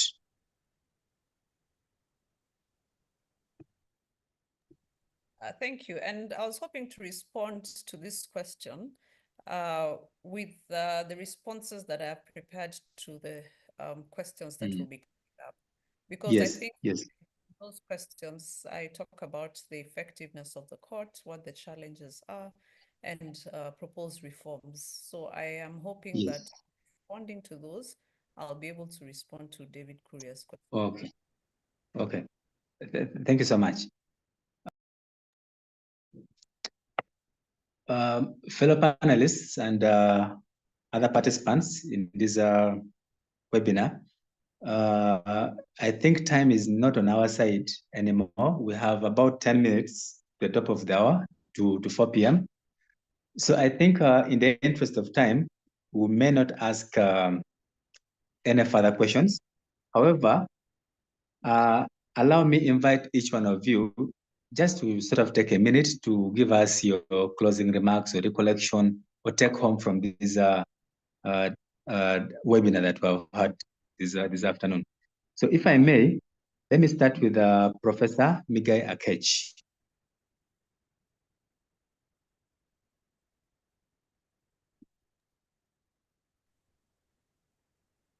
Thank you, Emmanuel. So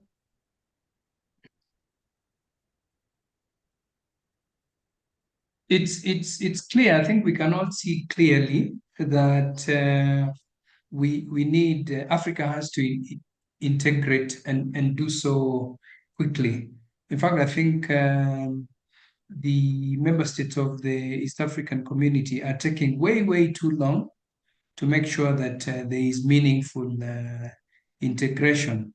So I think the challenge for lawyers and other professionals is to push the integration agenda.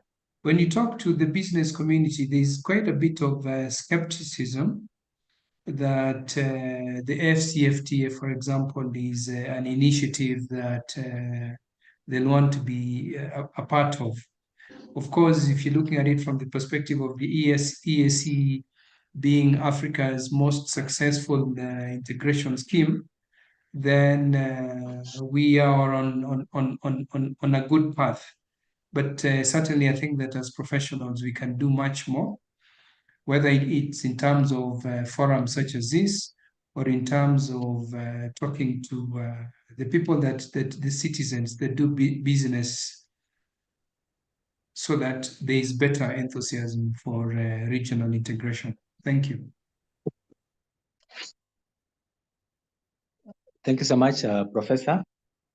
Let me invite Honorable Yufnalis to also give final remarks. Yes, my final remark is that given an opportunity, ECJ can be effective in resolving trade disputes. But for the reasons which I gave earlier, like for the limitation period, and traders being reluctant to go to court, it has not been given that opportunity. The few occasions it has been given opportunity, in fact, we started with BAT Uganda against the Attorney General of Uganda, where Uganda decided that the raw materials going to BAT Uganda from Kenya are foreign goods and therefore should be charged a duty. And BAT came to court, they was given an injunction, we fast-tracked the matter, and the case went against Uganda, and Uganda had to degazette those raw materials. That case was followed closely by what Christine has mentioned, Kyo Limited, more or less on the same facts. Those were major trade cases which went through. Currently, I'm aware there are a lot of pending cases, which I cannot mention here, more in details from South Sudan, all of them dealing with the trade disputes. But looking at the pleadings of all those matters, I can see the respondents have raised the issue of time limitation. So those cases may be thrown out because of that. Lastly, just a brief on arbitration and mediation. The court is going to be 25 years ever since it was established. It has only handled 6 arbitration cases. and 1 mediation. What does that tell you? Those of you who are arbitrators on this forum and you do practice arbitration in your national governments, how busy is arbitration in your countries compared to this court of 25 years that has handled only 6 and 1 mediation, which we did in 2021. And as I said, with mediation, although it's not, because it's not provided specifically in the treaty, you must file the case first. So you must fall within those 60 days first. Then when it comes to scheduling conference, you say you want to go to arbitration. And even that case which we did for arbitration, it took us 2 days only, and it was settled. 2 days, and it was settled.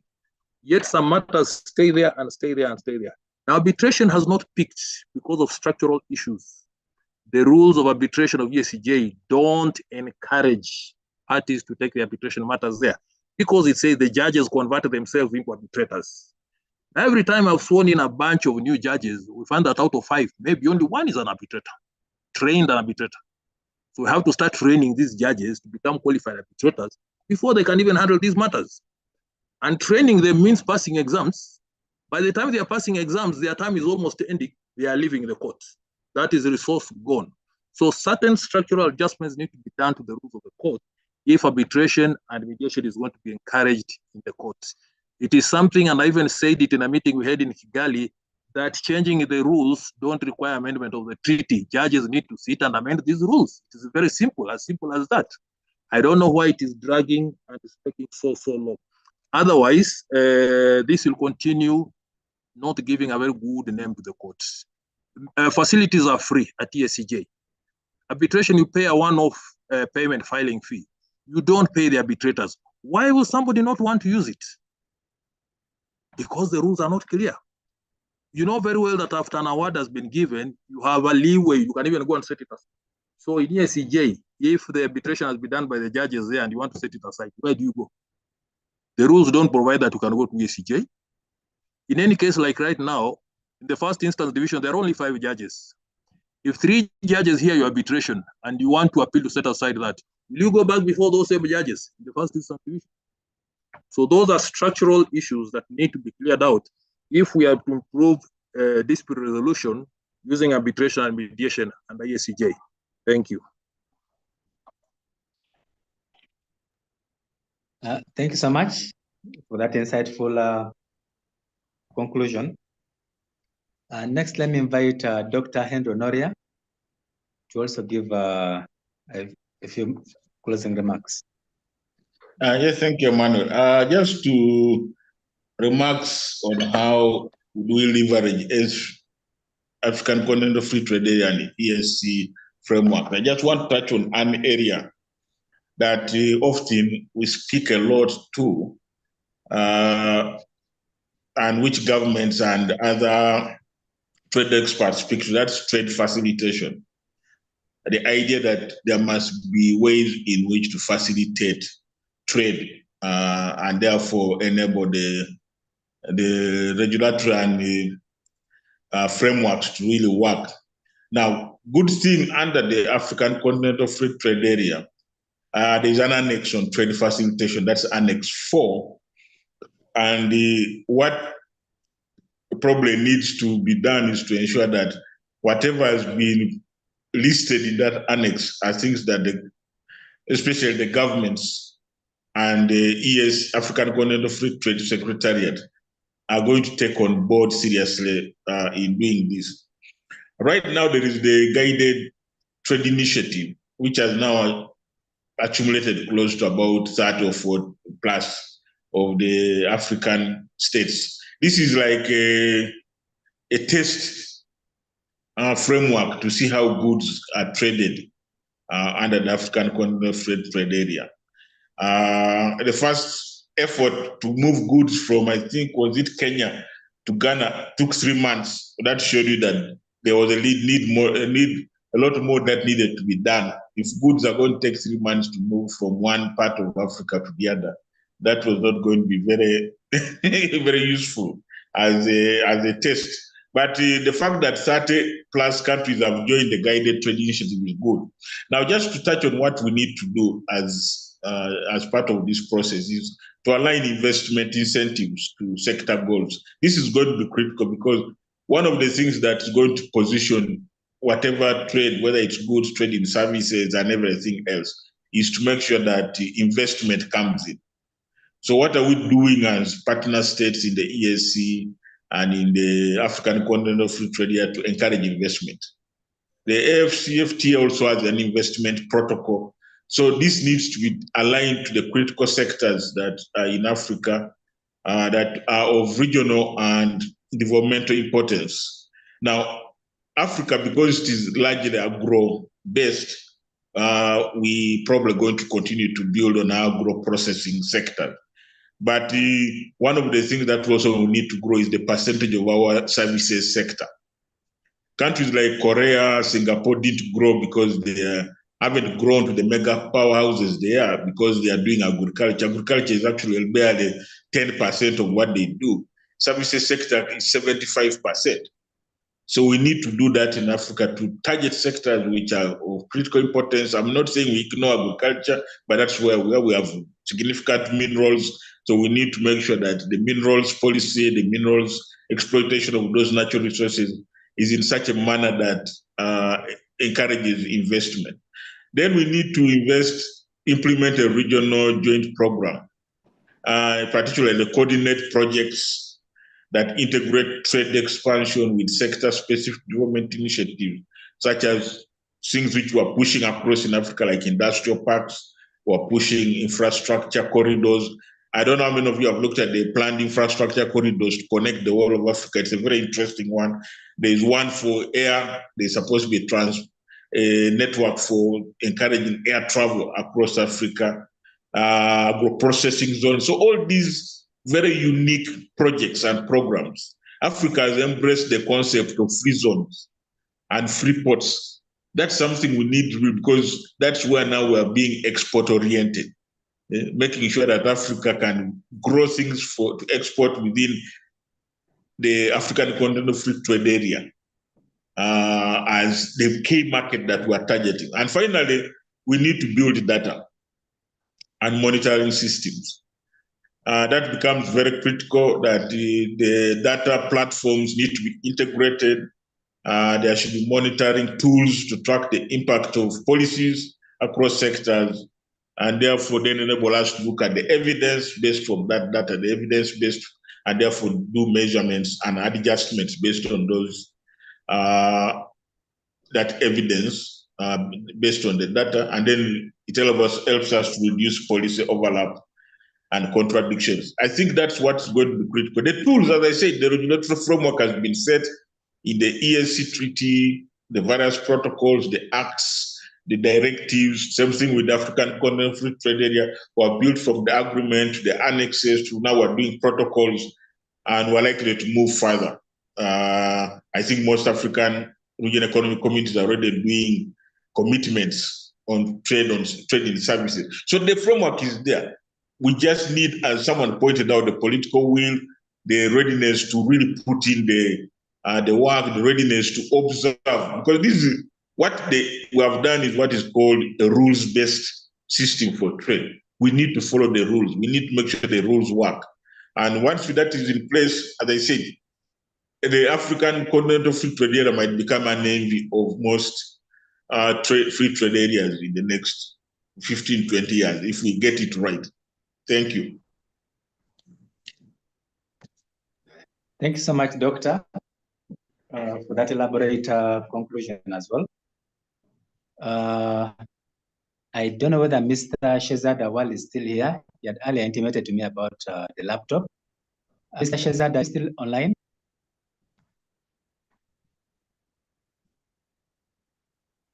Well, maybe he's out already.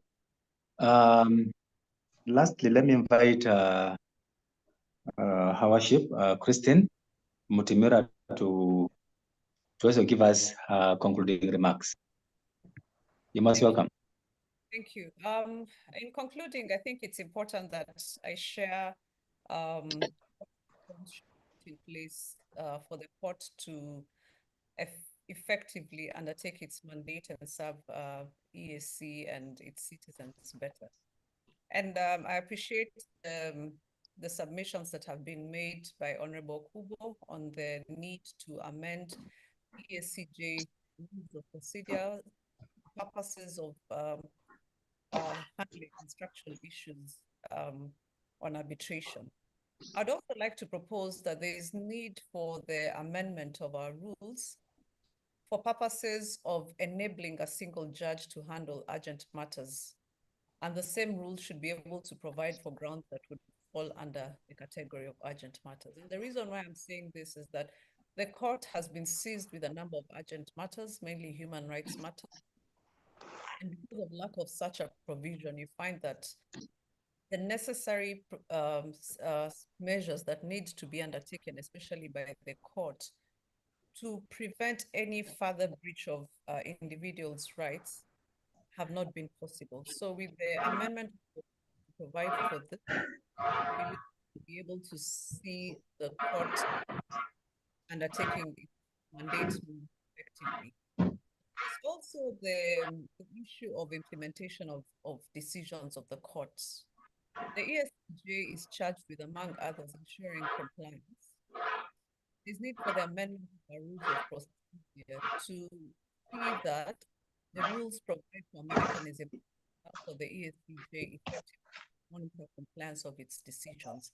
And I'm borrowing this proposal from the ECOWAS Court of Justice that has been able to amend its rules to provide for the monitoring of its decisions. And I think with such an amendment and the establishment of such a mechanism, then I would see the court being more effective in terms of its decisions.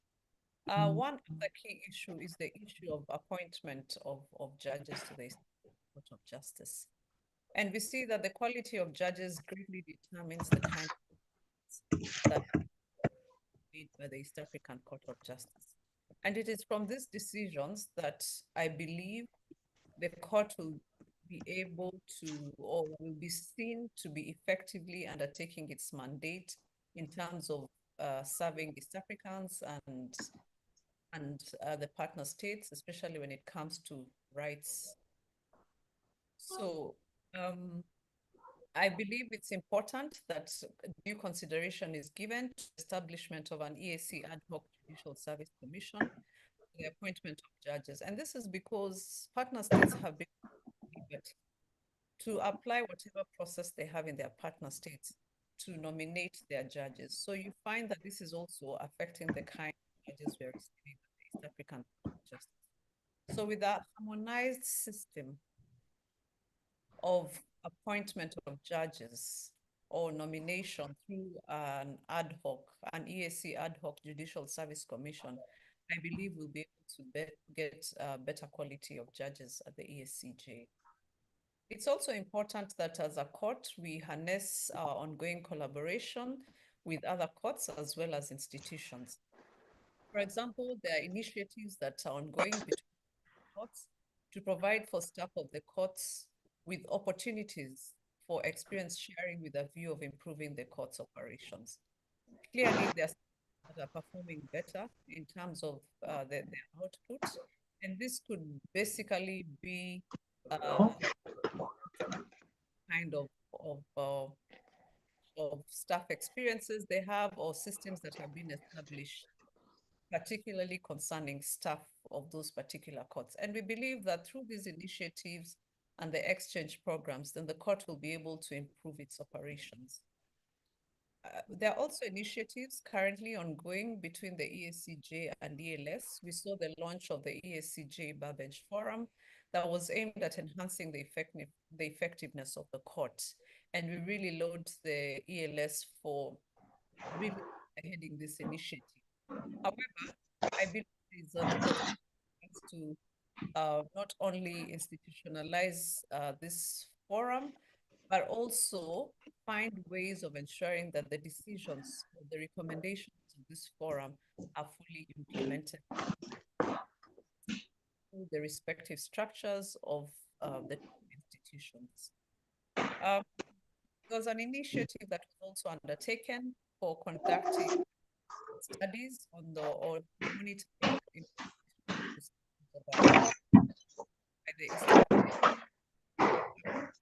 somebody I think I've seen it. Let me check. Yeah, kindly. it comes to monitoring the implementation of the decisions of the court, ELS also undertook this exercise a few years back.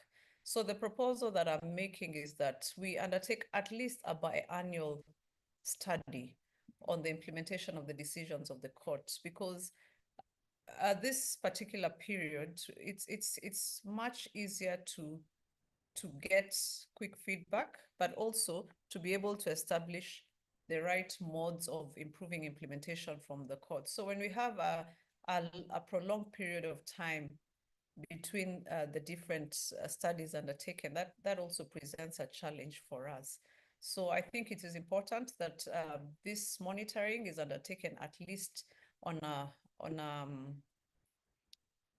sorry, not biannual basis, but every 2 years. I also want to talk about the issue of the extended jurisdiction of the East African Court of Justice to handle the trade, investment, and monetary issues. I know partner states, all apart from one partner states, have already ratified the protocol. However, there's only one state that is yet to ratify this particular protocol.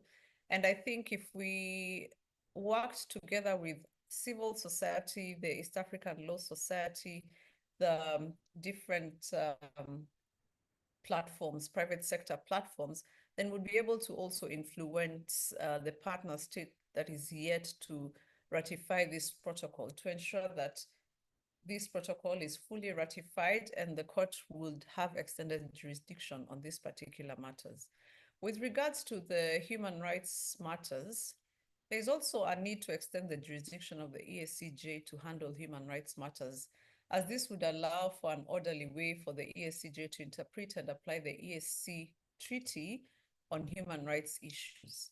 As it is now, the ESCJ has evolved an ever-expanding common law and human rights, has evolved an ever-expanding common law and human rights regime under the ESC Treaty. Some people have referred to this approach of the ESCJ as excessive judicial activism or legislating from the bench, while others, on the other hand, have commended the ESCJ for being proactive and realistic, and consequently, the ESCJ has helped the integration process, as most of their decisions have not been contested until now. So the proposal here is for us to be able to extend this jurisdiction so that we have a clearer way of handling human rights issues, because as we speak, the continuous application of Article 6D and 7 continues to present a challenge with regards to our human rights mandate.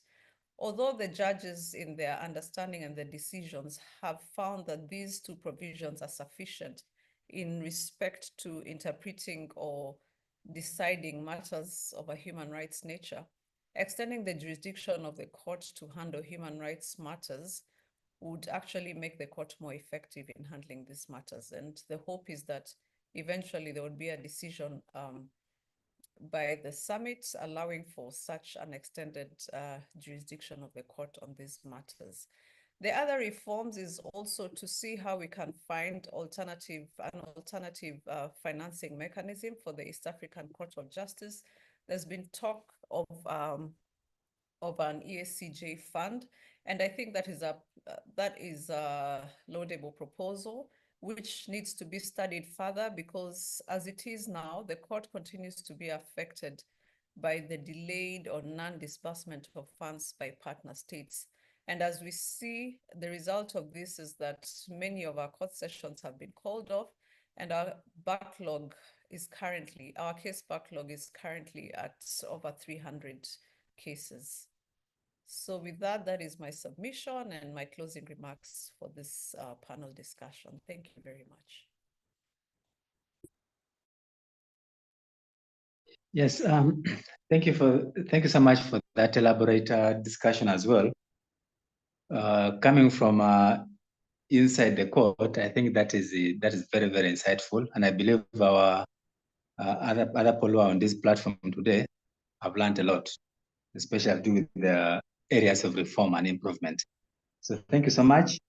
I think we have executed our mandate very well. Thank you for the different presentations, responses to the questions. I believe in generally, we have been able to learn a lot and to pick various aspects that we could probably research on or take home to, to think about as we see ways to improve the East African community. At this juncture, let me invite Mr. Gabriel Achaye to offer us a conclusion before we depart from the platform. Gabriel, are you available? Yes, Emmanuel, I am available. And ladies and gentlemen, this has drawn us to the close of this very important webinar session. And on behalf of the East Africa Law Society, on behalf of our CEO, Mr. David Sigano, we'd like to express our sincere appreciation to everyone who made time to join today's discussion. You have indeed made this a resounding success, and we have to say thank you, thank you, thank you. So once again, on behalf of our Chief Executive Officer, would like to thank you, our esteemed panelist, our keynote speaker, His Excellency Andrea Arik Malueth in absentia. Thank you for your very inspiring keynote and your unwavering support to the East Africa Law Society, and also being a champion of the regional integration process in the region. Your insights indeed set a very strong foundation for our discussions that led to a very spectacular panel, and would like to thank our esteemed speakers, Professor Migaya Kech, Honorable Yufunali Sokubo, Dr. Henry Honoria, the Honorable Christine Mutimira, and Mr. Shizada Wali. Your expertise and perspectives have truly elevated this conversation, and we are grateful for your time, wisdom, and commitment to advancing legal practice in East Africa. To you, our participants, your engagement and contributions reflect a shared dedication to building a harmonized legal environment across the region. A very big thank you to my colleagues at the office who have made this possible, and they've been working behind the scenes to ensure that this session happens. So colleagues, I'd like to encourage you all to continue the momentum from today's session as we work together to shape a more unified and prosperous East Africa. We have taken note of the comments by the speakers, especially Your Honor. We have taken note of the comments, and indeed we shall follow through with you and make sure that we actualize this. Thank you for always opening your doors for us. Ladies and gentlemen, this brings it to the end of this session, but next week, be ready for another set of action-packed sessions. We have a session on negotiation and presentation, and we are trying to learn how do we win pitches, how do we maximize margins, draft airtight deals. We have a panel of titans who have mastered this area. We also have another session on sports law, and this time we'll be speaking out win off the field. How can lawyers use ADR to resolve sports disputes efficiently and fairly? And you don't want to miss that. If you have not yet registered for those sessions, please visit our website at www.elawsociety.org. And I would also like to inform you, ladies and gentlemen, that in the month of June, on the 3rd and 6th of June, we'll be having our bespoke legal and legislative drafting workshop right here in Arusha, Tanzania. And we have a very brilliant faculty of experts that will be delivering this 4-day training. If you're not yet registered for the session, please visit our website at www.elawsociety.org or write to us at info@elawsociety.org to get more information about the training session. You do not want to miss it out. So ladies and gentlemen, that said, I'd like to wish you a very lovely, lovely, lovely afternoon. You stay blessed until we meet again next week. Goodbye from us, and enjoy the rest of your day. Goodbye. Thank you, Gabriel. Have a good evening. Thanks.